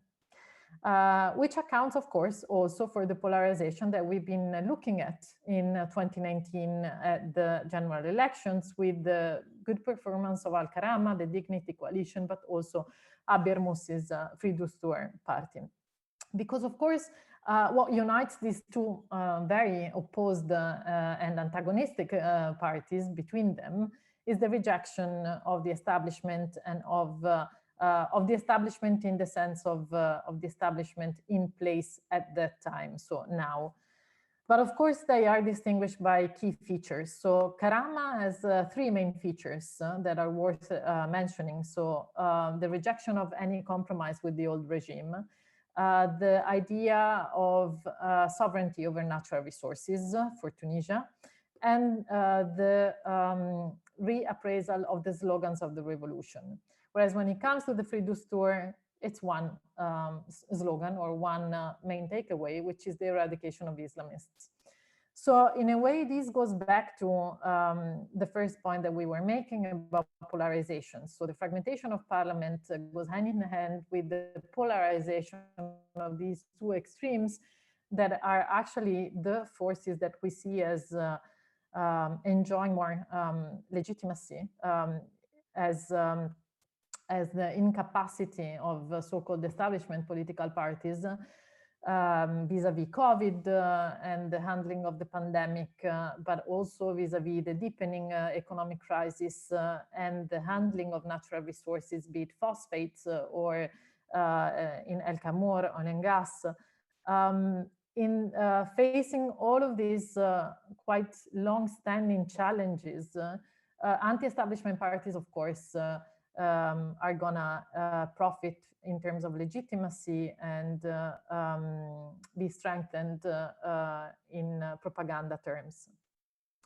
But there's a wider point, comparatively speaking, when we look at the Arab barometer from last year, that is worth mentioning, because we, so in a way, the diminishing trust vis-a-vis political parties in Tunisia and the diminishing trust also vis-a-vis Ennahda in Tunisia is part of a larger regional trend with regard to religion, but also with regard to religious parties. So the Arab barometer especially looked into youth attitudes vis-a-vis religion, and of course Tunisia is has a very high number of under 30 years old expressing that they don't belong to any religion. So 50% of those interviewed, it's 1/3 of the youth in Libya and 1/4 in Algeria. So Tunisia really stands out.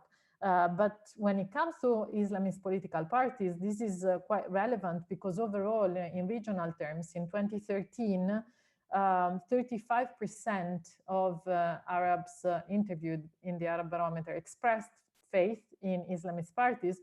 And from 35%, we are now down to 20% across the Arab region. And this, I think, and I second what the scholar at the UI, George Fahmy, is arguing in these past few months, this testifies to the failure of political Islam to actually come up and offer a coherent project inspired by Islam. And what I add to his sentence is that especially striking for me as being the failure of political Islam in Tunisia, previously also in Egypt, to offer a convincing, coherent plan when it comes to political economy and development projects. So I'd like to conclude just by saying that far from having a deterministic outlook on the future, as some are doing based on this Arab barometer data, I don't think that what we are going to see in terms of trends are necessarily a secularistic trend or more space, more room for maneuver for radical, religiously inspired political parties. But what I think is that we're going to see, again, a long cycle of instability in Tunisia and beyond Tunisia, but especially when it comes to politics and religion and the ways in which this relationship will be framed. Thank you very much, Professor Santini. So we are a tiny bit late on schedule, but it has all been very interesting. So we now have, I would say, around 10 minutes for the conversation from these two presentations. Let me just remind any of the participants or the audience, if they have questions, they can just type it in our chat, in our Zoom chat, and we'll make sure to turn it to our speakers. I think Federica Zoja has one first question for our panelists. Yes, thank you, Simone, and thank you to Professor Masmoudi and to Professor Santini. My question is for both of you and is about the lack of leadership, how this vacuum that we can see into the secular camp and also into the Islamist one is affecting the political compromise between the two and also determining, I think, the success for populist forces. Thank you. I mean, look, I spoke a lot about the benefits of dialogue and consensus and compromise. And the advantage of that is, as I mentioned, is that we've been able to maintain our democratic transition on track. The disadvantage, and it is not a small one, is that we have not had a single party ruling with a clear mandate or a clear vision. It's the downside of compromise is also very big, which is that they have to compromise on a lot of things, including on economic reforms and the economic plan. I mean, we cannot have it both ways. We cannot have our cake and eat it too. We cannot demand that they sit around the table and compromise and work together, and then at the same time say, hey, Nahda or any other party, why don't you have a coherent plan and convincing plan on the economy? They can't, because if they put forward their coherent plan, first of all, they cannot implement it because they are not ruling or governing alone. And secondly, all the other parties will turn against them and they will say, no, this is not what we agreed to. Now you're taking over and you're implementing your own plan while we agreed to govern together. It's a problem. I mean, I don't want to minimize the risks of compromise or the dangers of too much compromise. But I think in our current situation, we still need to work in a compromise fashion or in a compromising fashion, because if Nahda all of a sudden said, okay, I'm going to appoint my own government, and actually they tried to do this in the first government after the election, because Nahda had a majority or the biggest bloc in parliament, but according to the constitution, they have the right to form their own government. Well, guess what? I mean, that government did not pass. Of course, did not pass. First, the other political parties said, no, we will not allow Nahda to have a prime minister from Nahda. So they had to appoint a prime minister who is independent. And then the other political parties said, no, not just the prime minister, all the other ministers have to be independent. And that prime minister formed a government with independent candidates, none of them belonging to Nahda, and still his government failed and did not pass in parliament. And then we had to go to the Elias Fakhfakh government, which also failed 2 or 3 months later. So what I'm saying is, I think the main problem in Tunisia right now is that we have a structure that does not allow any political party to rule by itself or to have a majority in parliament, a big enough majority, like 50%, to be able to form its own government, implement its own program or its own vision, and then be held accountable 4 or 5 years later and either win the election again or lose the election, depending on the judgment of the people. That's how it's supposed to work in a democracy. I mean, I agree, that's how it should be. But we are not in a democracy yet. We are still in a transition to democracy, which I believe will last at least another 10 years, and maybe even longer. The democratic transition is not easy. We're finding that it is very difficult, especially when you have to make all these compromises. I don't think we are ready to transform the political system into a political party that can have a majority, whether it's Nahda or any other party, because that will really, really tear the society apart and tear the coalitions apart, and the government will fail. Unfortunately, I think we have to continue to struggle with the benefits of compromise, but also the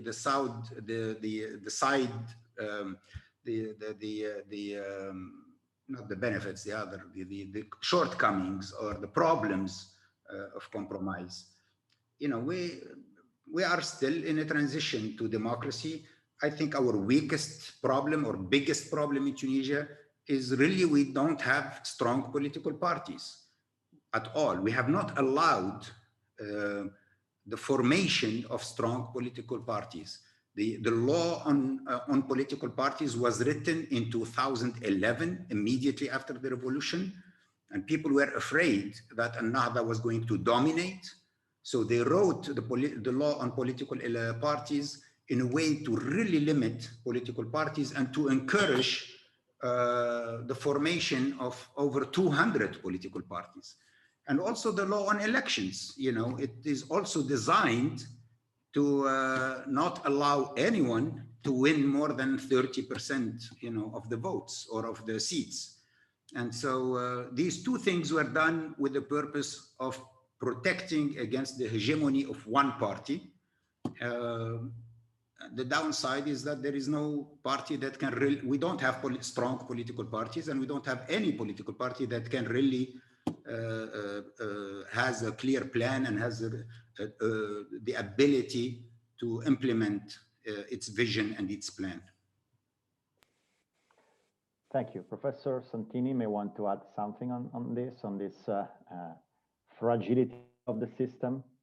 Yeah, maybe quickly adding just a couple of reflections on different kinds of leaderships. So I guess that what we are talking about are really different modalities that leadership can express itself. And again, I think that it's useful to think not just in terms of Tunisia, but more broadly and comparatively. So the elections of Kais Saied as president of the Republic, to me, testified to a turn towards some forms of charismatic, personalistic leadership as a head of a state. We know from Kais Saied that there was also a, how can I put it, a programmatic side of his leadership vision when it comes to the future of the country. For example, the decentralization preference for restructuring political relations within a multi-level governance system, which has, of course, I mean, it is very difficult for this to take place, but this is only one kind of leadership, right? So this is a personalistic kind of leadership devoid of a political party behind it, so inherently weak. Then there's a second kind of leadership avenue, which was mentioned earlier. Abir Musi's kind of leadership at the moment, to me, testifies to an ideological kind of leadership. So it's a very basic ideology. It's anti-Islamist. We remember at the beginning, Nida Tunis had a very strong anti-Nahda, and then of course entering into coalition with Nahda, but that was its raison d'etre. So it's rationale, it's justification. So here we know it's not just that, of course. There's much more in terms of baggage of pro-old regime and justification of human rights abuses and of torture and etc. But I think that the main justification in that case is the anti-Islamist ideology. So in a way, an extremist version of secularism for a country like Tunisia. And then there's a third kind of leadership, which I don't see, which is what I was, I guess, talking about during my short presentation. So a leadership based on output legitimacy in a way. So a policy-driven leadership. So someone would be able to stand out and actually argue for how to readdress socioeconomic grievances and geographical unequal distribution of wealth, and really doing the hard talk and not just playing it safe by entering into coalition with like-minded party in terms of political economy platforms. Because Tunisia as a Muslim Brotherhood have in the past decades not really shunned or not really expressed socialist ideas or extremist leftist ideas when it comes to economic platforms and economic policies. There is a talk, of course, rhetorically of social justice, but as I said, this is in a parallel track. This is linked to private institutions, to Islamic charities, to other channels. And I think that if one looks at Tunisia now, that kind of discourse, I mean, the lack of an in-depth socioeconomic analysis by the main religious party testifies to a huge lack of leadership. So leadership cannot just be about navigating or muddling through politically from a day-to-day basis, entering into different coalition governments, because you'll end up in the next elections dropping from 18 to 9% and then to 8%. And then, so I guess that what I'm trying to say is that the challenge for still the first political party in parliament is really to try to address some of its contradictions in a policy kind of way, which of course I'm being harsh with Ennahda because it is the main political party still until we go to the next general elections. But these contradictions are particularly relevant for Ennahda because of course Abiy Morsi has no issue with justifying a deeply unequal socioeconomic system. Yeah, thank you, Professor Santini. I think we have Sharan Grewal. You wanted to make a comment, please? I would just ask you to be short. Sorry about that, because we have the final roundtable coming up. Please. Great. Yeah, if there's time for just one quick question for the panelists. I guess we all agree that in order for democracy to consolidate, Islamists and secularists have to tolerate and agree to cohabitation, that the secularists have to allow an Ennahda-led government like Habib Jemli's, and Ennahda has to feel comfortable allowing a secular government, for instance, led by Abiy Morsi one day. And so I think our assumption, both at Reset Dialogue and Radwan Masmoudi's, is that through dialogue, through compromise, you will get to that tolerance. But I'm not sure that it worked thus far in Tunisia. If you just look at the case of Essebsi, who had the most dialogue with Ghannouchi, while it was convenient, he agreed to an alliance.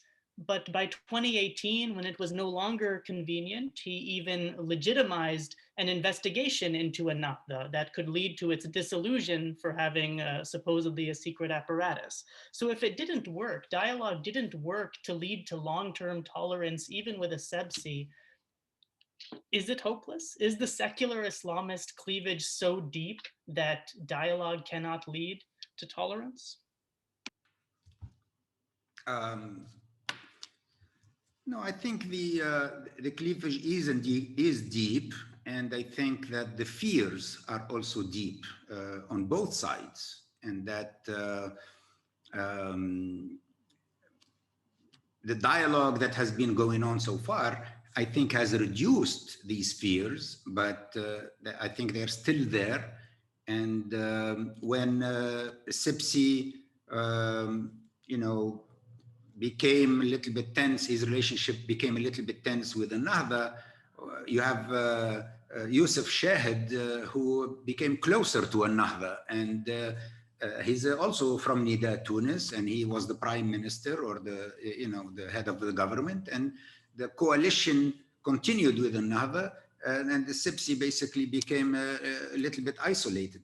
So, I mean, look, let's say tomorrow we change the laws on the election and on political parties, and we have a new set of election, let's say 6 months from now, and Ennahda wins with 50% of the seats in parliament.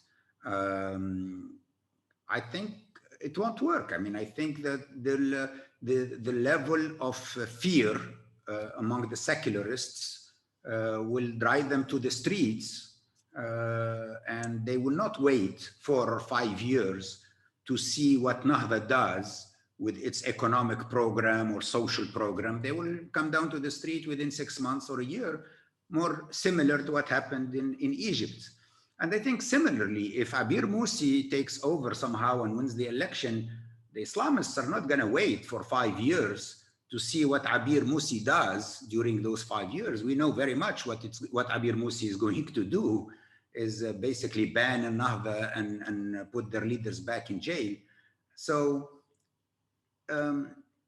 I think despite its shortcomings, dialogue and consensus and compromise is still very much needed, and it's still the only way to move forward. And if we try to move away from that, we are not ready. I don't think we are ready. And one of the biggest problems is that we have failed in addressing corruption, for example, in Tunisia, because of this compromise. And I'm very unhappy about that. But I think that what we gained is also very significant, which is that now we have freedom, and we still have freedom, we still have democracy, we still have free elections. We're not afraid that we will be arrested, for criticizing the government or the head or the president or the head of the parliament or whatever. So I think we maintained a high degree of freedom, which I think is a huge achievement. It might seem simple to some of you living in Washington or in Rome, but it's not simple living here in Tunis or in any Arab capital, that 10 years after the revolution, we have succeeded in maintaining freedom and democracy. And I think with time, it will become a given. It will become part of the culture. It will, people will not accept to go back to dictatorship, but it takes time, and it takes, I think it's going to take more time. I don't think we are ready for one-party rule, whether it is Al-Nahda or Abir Musi or any other political party. Well, thank you, Mr. Masmoudi and Professor Santini, indeed, for kind of bringing us virtually on the streets of Tunis, for all of us who are not there, and in the questions on the political debate there. I would indeed close this panel on this, let me say, multilateral call for compromise and dialogue, and turn on with the program with the final roundtable for tonight and for this two-day conference, which will be chaired by Giancarlo Bosetti.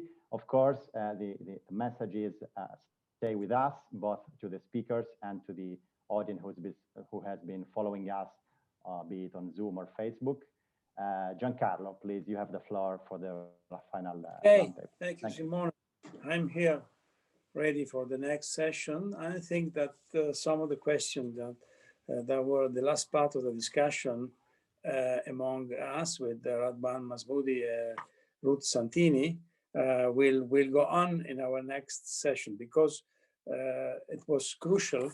The question of the full achievement of the democratic transition in Tunisia is still in progress, as Radwan said, because he said full achievement would suppose that both wings of the political spectrum will accept each other with a mutual legitimation and recognition. But that doesn't mean that they have to necessarily stay together at the same time in government together, because that is creating problems that were examined, were said right now, the risk of corruption and so on. So the transition is full in progress. So it's still in progress. And our issue now is Tunisia as a bridgehead to Africa and the Middle East from Europe. I mean, the bridge between Europe and Africa and the Middle East that Tunisia can represent. And this is quite an issue slightly different from what we have discussed so far, but has to do with the nature of the process in progress in Tunisia.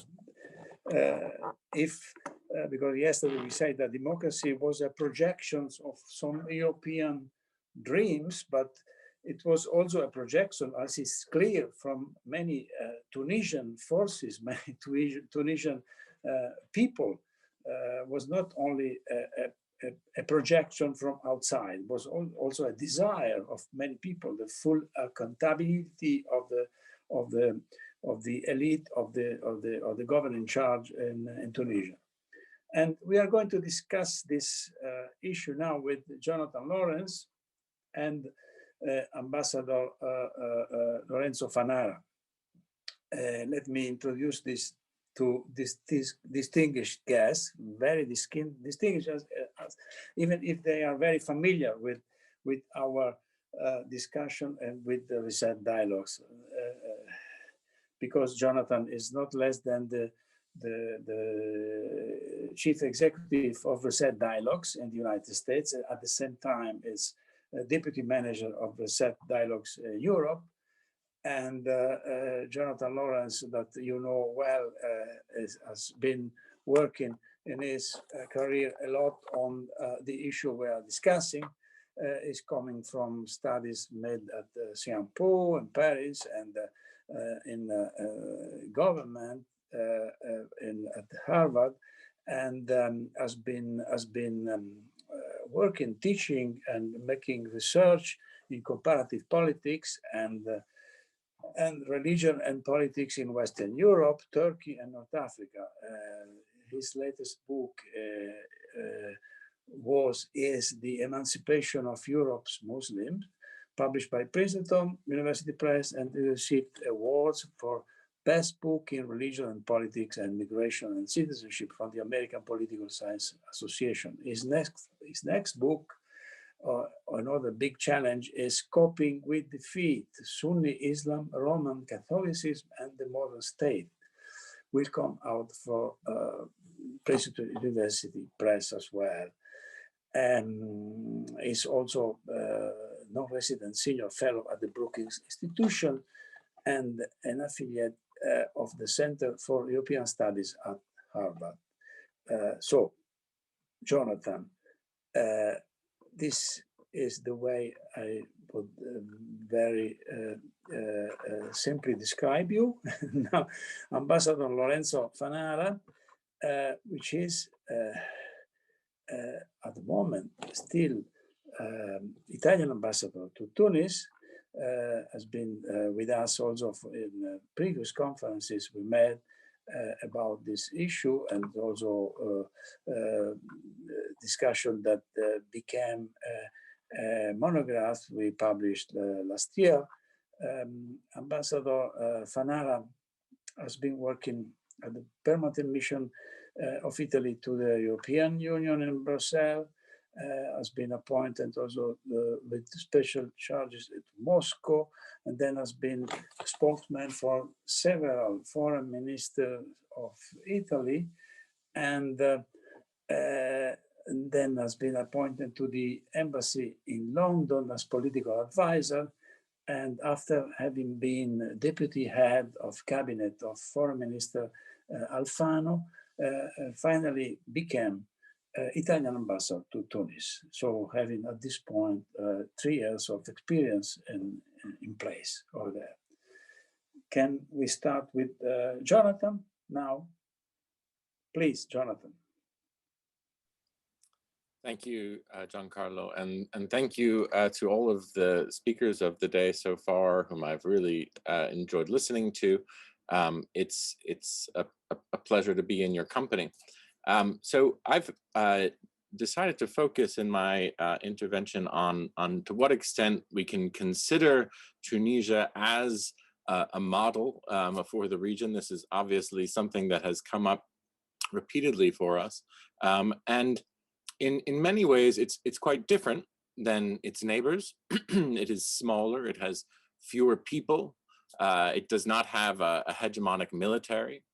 And unlike, say, the Egyptian Freedom and Justice Party or the Turkish or Moroccan Justice and Development parties, the Tunisian Ennahda party has nowhere near a majority of votes, right, as this was recently outlined by Dr. Masmoudi. So the birthplace of the Arab Spring appears to offer a tantalizing third way for Islamist participation in the democratic process. It is a Goldilocks outcome, potentially, between electoral majoritarianism on the one hand and anti-democratic militarism on the other. Now, there are positive indicators so far in Tunisia's experience with parliamentary democracy. The country is more than a year into its second parliamentary session since the Constituent Assembly. Some degree of political alternating unmistakably took place during the recent elections, avoiding the creation of a new political caste to simply replace the ancien regime. And of course, this is most notable in the person of the president, who rose as a virtual unknown to the highest office in the land.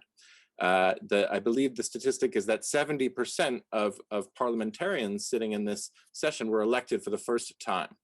So after 5 decades of somewhat autocratic secularism and a decade of transition, the coalition governments have made strides towards achieving the coexistence of democracy and Islam. And I believe that is incarnated by the landmark constitution, of course, which passed in the Constituent Assembly by a vote of 200 to 16, and which marked an impressive compromise, protecting religion, religious freedoms, and the neutrality of mosques.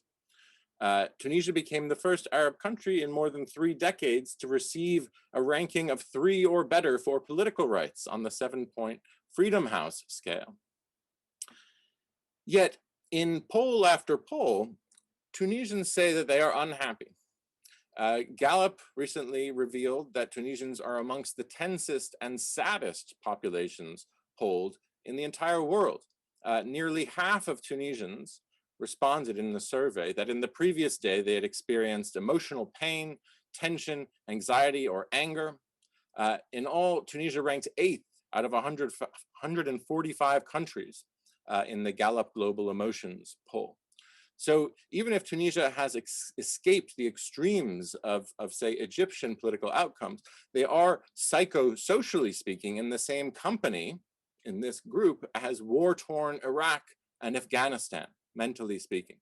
So what are the roots of this? Well, unemployment and poverty have clearly been exacerbated by COVID-19. Corruption and poverty have not disappeared. The rage from the revolution is still there, but it is lined increasingly with despair. Now, the silver lining is that they have more channels through which to express this discontent. But there is, above all, I think, a sense of stalemate. Tunisian political elites, much as in my own United States and in many other countries around the world, remain deeply divided and polarized. There have been more than 10 governments in 8 years. In an interview with Al Jazeera, the former president, Monsef Marzouki, said that what killed the revolution, quote, was the long political transition. We lost time in political questions and neglected economic and social ones, making it easier for counter-revolutionaries. Now, the revolution, above all, exposed a deep-seated state Islam cleavage that remains wide open. Because for all of its proud secular milestones that were achieved under President Bourguiba in the 20th century, it was the country's political Islam party, Ennahda, that emerged as the largest single party in post-revolutionary Tunisia. Now, in the Constituent Assembly that was elected shortly after the revolution, it received 3 times the size of the vote of its closest competitor. Now, some of the challenges associated with integrating Ennahda still to this day, and indeed you could say more generally about brotherhood parties in the region, has to do with, well, I believe that there are some useful analogies that could be drawn from the experience of the Italian Republic. Now, we were speaking yesterday a bit about the moment of unification of Italy, but I'd like to speak about the post-war period during the Cold War. Now, of course, Italy has known high degrees of polarization between nationalists and papal loyalists, between royalists, monarchists on the one hand, and republicans, between fascists and communists, and so on. Now, in the post-war period, Italy was also coping with the reality of having the West's largest communist party, as well as a violent leftist fringe that appealed to an international audience. Now, like the Muslim Brotherhood today, the Communist Party at the time was outright banned in several countries, including in West Germany, for example. But if we think about what the Italian Communist Party witnessed in the early 1970s and what the Ennahda Party is witnessing in the early 2010s to this day, well, the Communist Party saw after the election, after the electoral victory of Allende in the Chilean elections of 1973, that the Western democracies stood by, or worse, encouraged the coup by General Pinochet in September of that year. Now, shortly thereafter, Italian communist leaders sought out a historic compromise to bring the Italian Communist Party inside the governmental majority. Now, the intentions were laudable, but we know what fate befell that attempt. Violent extremists, or indeed some cynical combination of skeptics of compromise, committed acts of terror that would take away any appetite for a coalition. This culminated with the leader of the Christian Democrats being assassinated. Now, there are echoes here of the dynamic between, say, Ennahda and perhaps Ansar al-Sharia. There were moments in the post-revolutionary period of extreme tension, assassinations, terrorist attacks in 2013, 2015, 2017. And above all, the Chilean scenario is not so far from people's minds because of the reality of August 2013 in Egypt. Now, in Tunisia, the counterexample that the Egyptian Ikhwan have given, being outlawed themselves in Egypt, is useful in some ways because Ennahda participates but knows it can never come into a majority, as we indeed just heard Dr. Masmoudi say, even if it is one of the largest single political forces. And thus, while you have the symbolically important inclusion of an undeniable segment of the regional political spectrum, a Muslim Brotherhood affiliate, it also knows it cannot stray too far in certain directions, so as indeed to avoid the fate of Mohammed Morsi, or indeed of their predecessors who were imprisoned or exiled under the old regime. Because capitals from Washington to Paris have all shown that they do not necessarily disapprove of military coups in certain circumstances. Now, that's not news, right? That was recently affirmed, of course, by the official visit of President al-Sisi to Paris. Now, in another sense, Ennahda has had a stabilizing effect, at least in the very short term, because the party's support has been decisive for the government's own votes of confidence and ability to survive this year, and indeed to avoid early elections. Now, that also means that the government is tainted by the very active toleration it receives from this party.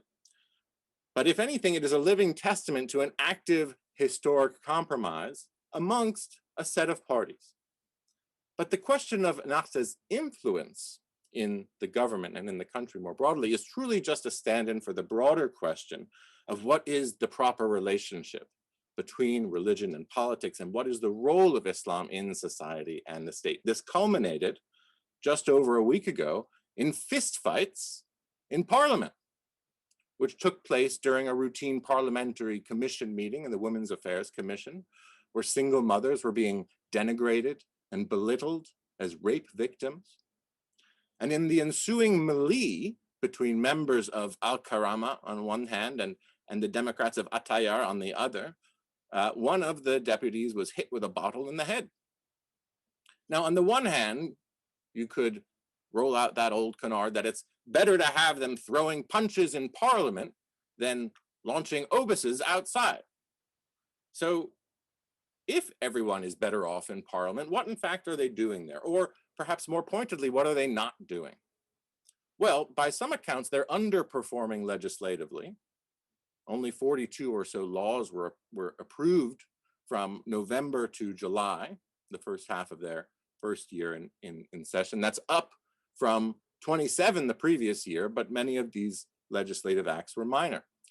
But of course, if we consider the broader question of the culture wars, they are not pursuing a reform agenda that was initiated by President Beji Caid Essebsi, for example, to revolutionize the practice of female inheritance in this majority Muslim country, where women still receive just a fraction of what males receive. So one issue here is of the tone being set by the new president, who announced his opposition to the reform on International Women's Day. And that was part of the discussion that led to the violence in the halls of parliament this month. So another question, therefore, is what will become of the tradition of Bourguiba? What is recuperable from that tradition? Because certainly it can't all be thrown away. Sharan Grewal recently mentioned the tension between pluralism and secularism. Now, there are those who fear that the radical minority is already being tolerated or even indulged. And there are inherent dangers in this strategy, and Tunisians know it well because the Troika tried it.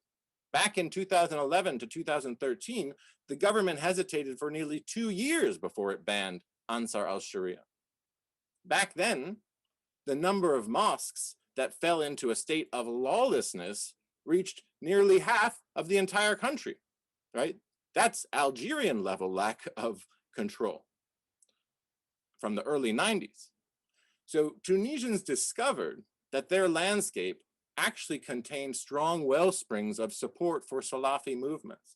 And that was an alarmist situation that was buried underneath the surface. But in the first year, we have to recall the government approved these Salafi groups, approved Hizb ut-Tahrir as legal political parties. It registered hundreds of new Salafi charities and schools because the government was loath to use a heavy hand. And here lies the dilemma. On the one hand, it wanted to win back the mosques from those who escaped official oversight, right? And dozens of mosques continued to elude state oversight for years after the revolution. And there are some who say that the chaos that spread in those mosques led to Tunisia's share of responsibility, even for the birth of ISIS, because Tunisia wound up being the largest per capita exporter of foreign fighters to Syria and to Iraq. Now, Tunisian authorities have remained alert for would-be combatants. They've confiscated the passports of tens of thousands whom they accused of seeking violent jihad abroad. They missed, of course, thousands of others. Now, since those days, the government has done its best to prevent mosques from being used for the wrong kind of political activities. It has reasserted control. It's added a couple of thousand mosques to the countryside, increasing the country's prayer spaces by around half. But as we well know, the terrorist threat does not disappear overnight. One such young man recently made his way through Italy to Nice this fall and murdered 4 churchgoers in the Cathedral of Nice in France. And yet, nonetheless, today, the government apparently feels the need to impress certain constituencies with its toughness on certain issues. Recently, a blogger was sentenced to 2 years imprisonment for criticizing the state, which had declined to act against a radical imam who was inflaming passions following the beheading of Samuel Paty in France. And after the series of so-called Abraham Accords was recently extended to include Morocco, the question has not been, will Tunisia recognize Israel? The question is, will Tunisia condemn Morocco? Now, there's recent polling by the political scientist Mansour Moadel from the University of Maryland, who has looked into the changing relationship between religion and society, religion and politics. And his preliminary results demonstrate a shift towards national identity. There's an overall decline of respondents who say that good government should only implement the Sharia. He finds actually slightly greater support for secular politics. And he finds that those who say they are primarily Muslim versus primarily Tunisian fell significantly since the revolution, from 59% to 52%. And that also a religious tolerance index has increased marginally. But his polling has also found something else that others have found regionally, and this includes Tunisia, that the Muslim Brotherhood has reestablished some ideas related to patriarchy and male supremacy. And Moadel found a widening gap in the gender equality index, women who have a greater sense of gender inequalities than men. But these divergent attitudes about traditionalism, the role of religion, reveal deeper discord about political fundamentals, because sometimes it seems that the only things that secularists and Islamists agree upon is that the state should evangelize their set of values and keep the other side's extremists in check. But of course, the milestones of secularism for one side are the experience of bans, denials, and humiliation for the other. So in conclusion, governing in these conditions presents dilemmas for any administration determined not to repeat the behaviors of the old regime. After all, with the repression of Ennahda under President Ben Ali, it is clear that the Salafi phenomenon grew and gained ground, and that is part of what led to that explosion in the moment of freedom that came after January of 2011.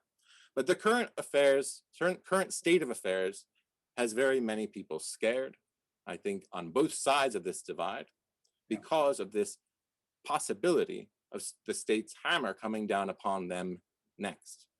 So there is still the risk of falling back into a situation of anarchy, which some people after the revolution misunderstood as the meaning of freedom. So Tunisia is still finding the path, which will require further refinement of that definition of freedom in a Tunisian context. Thank you. Very well, Jonathan. Thank you so much. As you see, the Tunisian case is a very challenging and important case for everyone, for Europe, because of the reason that Jonathan said. But I don't know how much Tunisian people like to be such a case study, but in any case, they are also that, not only, only being a human and economic and social very important experience. They are also this challenging question about the future of the only surviving, the only successful democratic story after the Arab revolts. And now I'm pleased to give the floor to the Italian ambassador Lorenzo Fanara.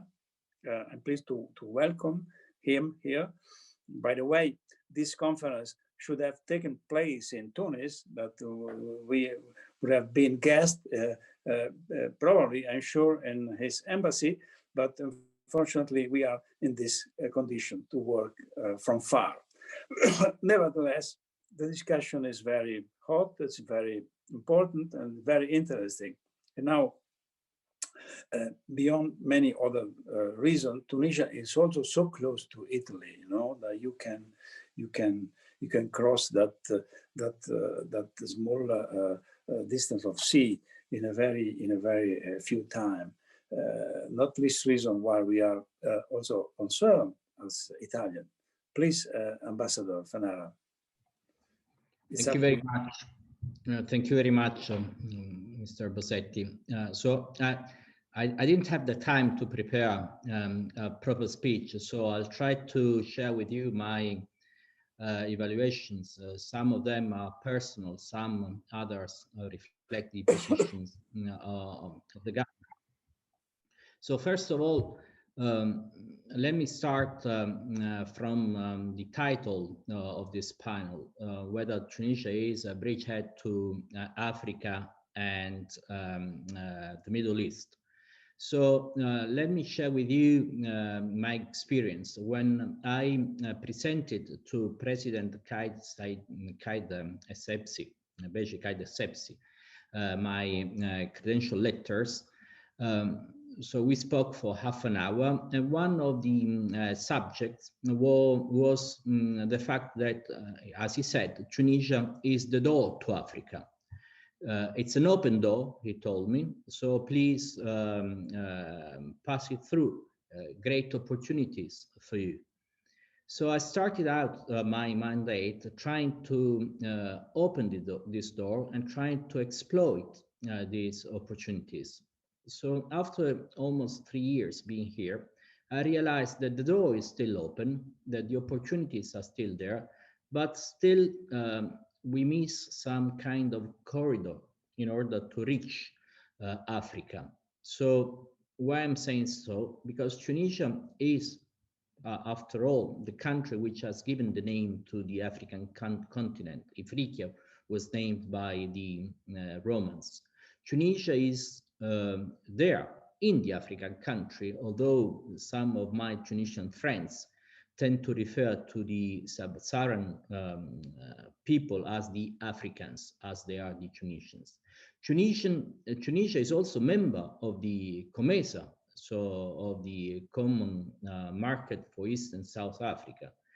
So Tunisia is really geographically, commercially, culturally, an open door to Africa, but is really right now a bridgehead to Africa. My question, my answer to this question is that it is not yet.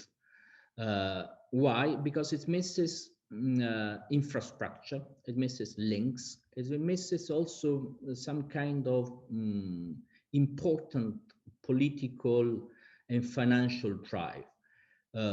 Just to give you a couple of examples, there are 800 Italian companies here in Tunisia, operating here, creating almost 70,000 jobs, but most of them would like to export from Tunisia to Africa, but there are no transport links to Africa, so they have to export back to Europe, to Genoa, to Marseille, or even to Rotterdam, and then export back to Africa.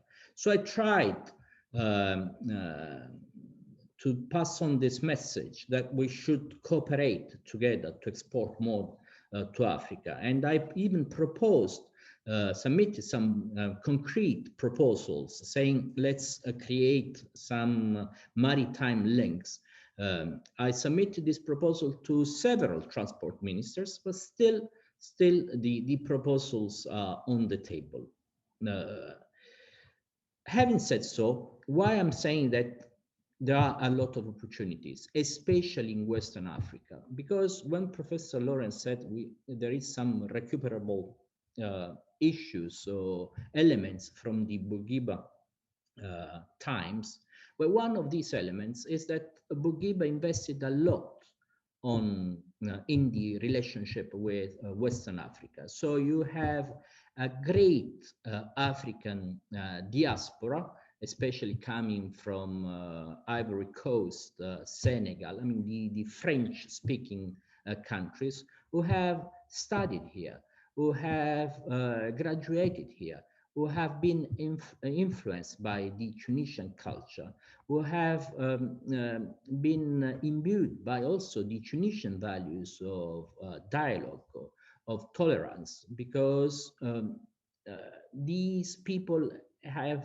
been positively contaminated by the Tunisian values. So there is a huge opportunity of investing in Tunisia, creating economic platform in Tunisia, and then unraveling this potential all across Africa, and especially Western Africa.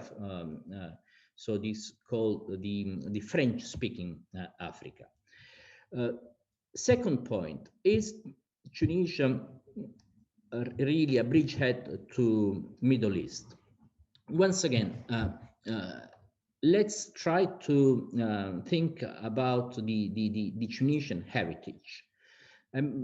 When people asking me what's the most important value of the Tunisian civilization, I always reply that, in my view, the most important value is the value of dialogue, the value of compromise, the value of realizing the importance of getting to a compromise instead of fighting, instead of confrontation. Maybe I add that it's a value which thrives into the Phoenician rules, the Phoenician roots of Tunisia. But against this background, we have to recognize that if you speak to a Tunisian politician, if you speak to a Tunisian member of the elite, you always realize that you can find a compromise. You always realize that you can have there is a scope for dialogue, scope for maneuver, scope for agreement. And this is a fundamental value in the Mediterranean Sea, a fundamental value in our current civilization, and especially a fundamental value for the Middle East, where we still realize, we will still see that there are contrasts, conflicts, exploding in violence, and Tunisia can be really a bridgehead to the Middle East. So how can we, the European countries, foster these values? How can we, the European countries, try to support this fragile country, as the previous speakers said, and propagate these values? I think that there are three elements. The first element, as I said before, infrastructure. We have to help Tunisia investing in its infrastructure, and it's in our own interest. So it's in our interest to propose Tunisians, let's create links, maritime links, transport links. Let's create also energetic links. We have proposed Tunisia to create a cable reaching Sicily from Tunisia and dispatching electricity from Europe to Tunisia and vice versa. So let's create the fertile ground in order to boost investment. It's not easy because there are still issues concerning and we Italians cannot lecture them, concerning political instability. So it's not easy to develop a dialogue or a project with a minister if you then have to restart the same dialogue, the same project with another minister after 3-4 months. But this is the first point. So infrastructure, investment, and trying to make sure that Tunisia can really become an economic and commercial hub for European, Italian companies in order to invest together and explore together the African markets. Second point, the issue of values. So it's true that it's a fragile country. It's true that it's a transition democracy. But it's also true that, as some previous speakers said, that still in Tunisia there is freedom. There is freedom of press. There is freedom of vote. There is freedom also of criticizing the vested powers, the powers to be. There is freedom even to criticize the authorities. So these are fundamental values for our civilization. How can we reinforce them? I think my conclusion, my take is that we can reinforce them by reinforcing the rule of law. As Mr. Bosetti remembered, I was in Brussels. I was the main negotiator for Italy for the enlargement of the European Union to the eastern countries, to Eastern European countries. So one of the Italian main main points at that time was that we had to promote the rule of law, because without the rule of law, it's impossible then to reinforce and to protect, I would say, fundamental freedoms, such as freedom of press, freedom of expression. The third point, when we talk about fragile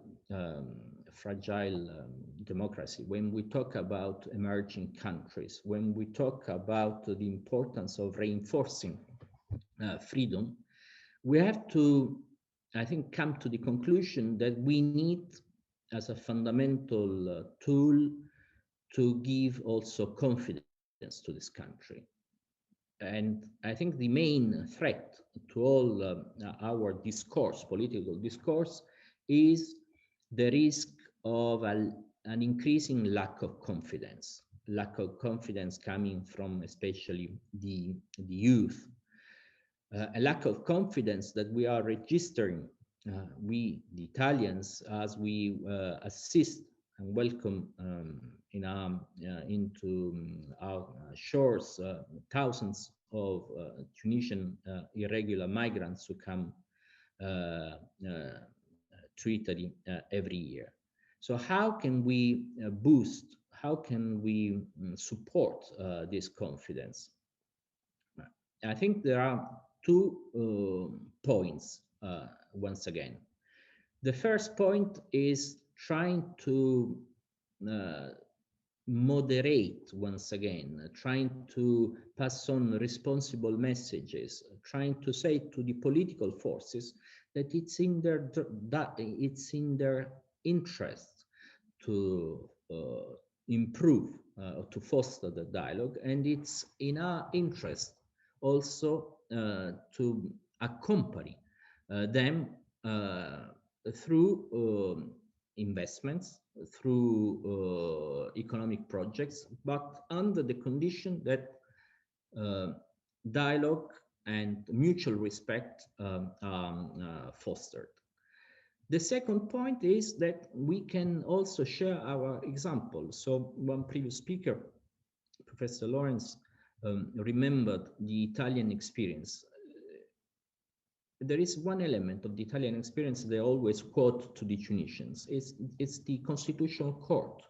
So the Italian constitution was entered into force in 1948, but the constitutional court was in a way adopted in force in 1955. So after 7 years, after seven years of political bickering, in a time when Italy, when Europe were divided by the Iron Curtain. But at that time, the political parties realized that the value of having a constitutional court was more important, more, I would say, more essential for our democracy than the interest of having their own men in their constitution, in the Italian constitutional court. So we have here in Tunisia waited for the appointment of the judges to the constitutional court.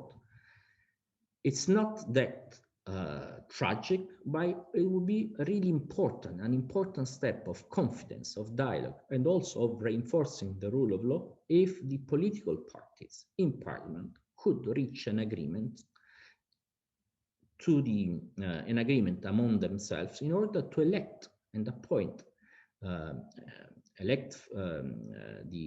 judges to the constitutional court and pass on an important signal of confidence, of mutual respect, of mutual, I would say, accreditation to the general public.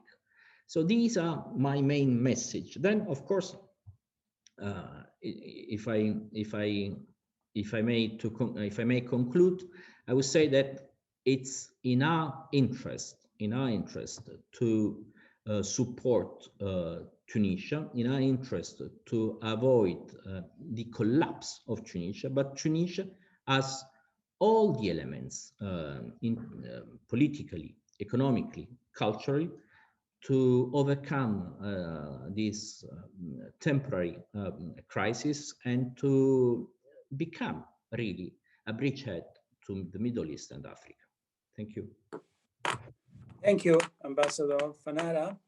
Thank you for your very interesting speech and answers to some of the questions we had on the table. And I think we have spent our time, but we can give some minutes again to some reactions that I imagine we'll have from some of our speakers. Please, before everyone leaves for dinner or for wherever. I imagine that Radwan has something to say, but also Sharan.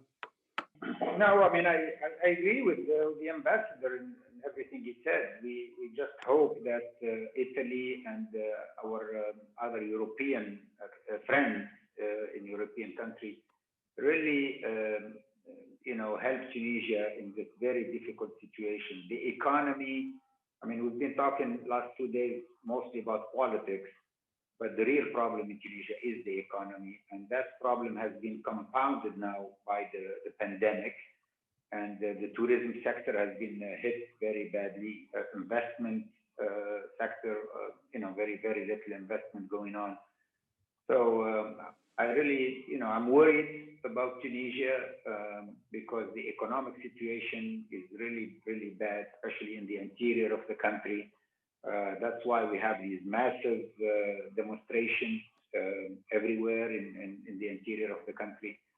And I hope that the European Union, will rise to the occasion and really understand that this whole, I think, wonderful experiment with democracy is at risk of collapsing because of the economy and because of the lack of economic progress or lack of economic, development. So please, Mr. Ambassador, please convey our message to and our plea for help to all the governments, all the democratic governments of the world, but especially our European friends. Thank you. Thank you. Any other reaction by Sharan or also Aymen? Yeah, let me just first thank both of the panelists. I found the parallels you drew between Italy and Tunisia very interesting, very illuminating, and very helpful for seeing what lessons can be learned from Italy's experience for Tunisia. And it sort of raises the question or the hope that one day Tunisia will provide that model or inspiration for, in terms of being a bridgehead for the Middle East or for Africa, to inspire other countries and provide some lessons for their transitions for democracy. And we touched upon this a bit yesterday, but it may be fruitful to open up a discussion on to what extent Tunisia's model is exportable. You see, we discussed yesterday about Algeria and Sudan and their the recent Arab Spring 2.0, the potential similarities you see with Sudan's powerful labor union relative to Tunisia's as well, potential hopeful signs there. But I think I would echo ultimately Radwan's conclusion now, which is that until the economy in Tunisia improves, until therefore Tunisians pride themselves in this democracy and this new system they have, I find it hard to see it inspiring other Arabs, for instance, in this model. Until the economy actually delivers on the original demands of the revolution, I don't see it as a inspirational or exportable model for the Arab Spring 2.0. Thank you, Sharan. And so if anyone else asks to talk, I think we can go to our conclusion of our works. How could we say now? As you have heard from Giancarlo, I'm sorry, I think that Aymen Boughanmi wants to tell us something more. I didn't receive any sign of that. Please, Aymen. Thank you very much. I agree that we are really hindered with the economic situation, but I would like to say that the model may be exportable in terms of political, its political solutions. I would like also to add that our European and more generally French friends, I mean Western friends, must understand that we are having a very, very difficult challenge, because we need to democratize, I would say, almost entirely. I remind you that democracy in Europe and in the West came step by step. Enfranchisement, for example, came step by step. And for example, in the United States, up to the 1960s, Black people were being segregated against in the South. So it is a very long journey that Tunisia and other newly democratizing countries have to make very quickly. So I would like intellectuals and politicians in the West to be a little bit patient with us. For example, the remarks made by Laurence, Professor Jonathan Lawrence, about Tunisians not willing to adapt their laws with, in terms of equality, women equalities and women's rights. Yes, I agree with the principle, but is it not the kind of expectation that may push Tunisians into their conservative dimension? Because they would say, and believe me, I have this difficulty in Tunisia, they would say that any kind of reform coming from Europe, from Americans, and especially from French, it is a kind of a new kind of imperialism. And I am concluding by saying that among all Democrats, I prefer the Italian ones, not because we are an Italian gathering, but because they don't seem to have that kind of arrogance the French, for example, have when they seem to impose a kind of ready solutions they cannot see how we can disagree with. Yes, okay, thank you, Aymen. Jonathan and Ambassador Fanara, would you like to react to say something again? So, no, if I may say one final, if I can say one final thing is that once again, it's the economy. It's the economy. Clearly, it's the economy, but what do we mean by the economy? So my take is that we have also to invest into reforming the economy, because Tunisia is a small country and it's a small market.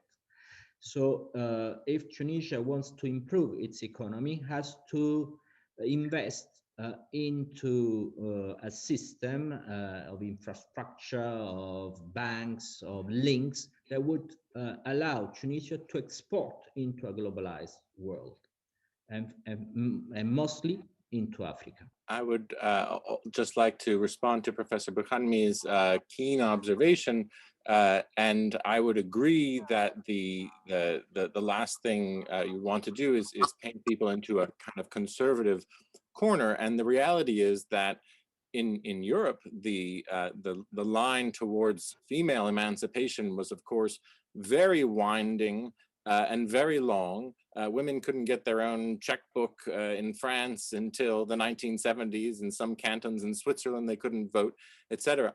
But it is a back and forth, 2 steps forward, 3 steps back situation. Divorce was legalized in the 19th century in Europe before it was made illegal again. And then some countries had to wait until the late 20th century to have divorce legalized once more. So the idea having to do with female equality and inheritance, of course, is not something necessarily coming from the outside. It's coming, in this case, from the agenda of the Essebsi government that preceded the current one. Now, whether that is in fact a part of a tradition that is more Enlightenment European is, I think, a very fair and interesting question to ask. But it is not a purely external desire. I believe it's also one that is internal to the society itself. But as in Europe, it is a struggle, and there is not always a clear winner. Thank you. So thank you, Jonathan. Thank you, Ambassador. Thank you to all of you. I think we can now close our conference. In my mind, the choice to organize the issue of 10 years after the Arab Spring in this way, given particular attention to the Tunisian experience was right, was very gave birth to a very interesting discussion that we think to go to publish. We had an overview about all the situation. The overview was not everywhere encouraging towards a better future, toward improvements. We have many reasons to worry about the situation. We started talking from the beginning of Egypt, where the Arab Spring went to end in a dictatorship that is still worrying, and we don't see any dynamics of possible change. On the contrary, Tunisia, we have a process in progress that can still carry on some hopes for an outcome of consolidation of democracy. Elsewhere, we have contradictory signs of possible changes, like in Algeria, but the signs that don't manage to take the shape of an institutional change, a real political evolution. And we have signs of worsening in terms of the level of rule of law and freedom, also from Morocco. We heard yesterday a very worrying presentation on the situation of Morocco. So the situation is as a mixed color, and we have a work to keep going. It's a work where we hope to be able in every different situation, every situation like those we are describing, to keep open a dialogue. So in many senses, we have to only small hopes to be able to go back to reopen a dialogue, let's say in Turkey, not mention other places that this dialogue doesn't seem to be able to take place as far the situation presents itself now in this moment. On the other side, we keep having open hopes and realistic hopes to be able to work with Tunisian partners, with intellectuals of everywhere, but having Tunisia as a place that would be in our future post-COVID, after a general vaccination that I hope will come very soon for all of us, to go back to our conferences and working dialogues with real people in presence. And Tunis will be one from what we can judge at the moment, could be the right place, the best place to keep these dialogues going on. So thank you to everyone, and see you soon.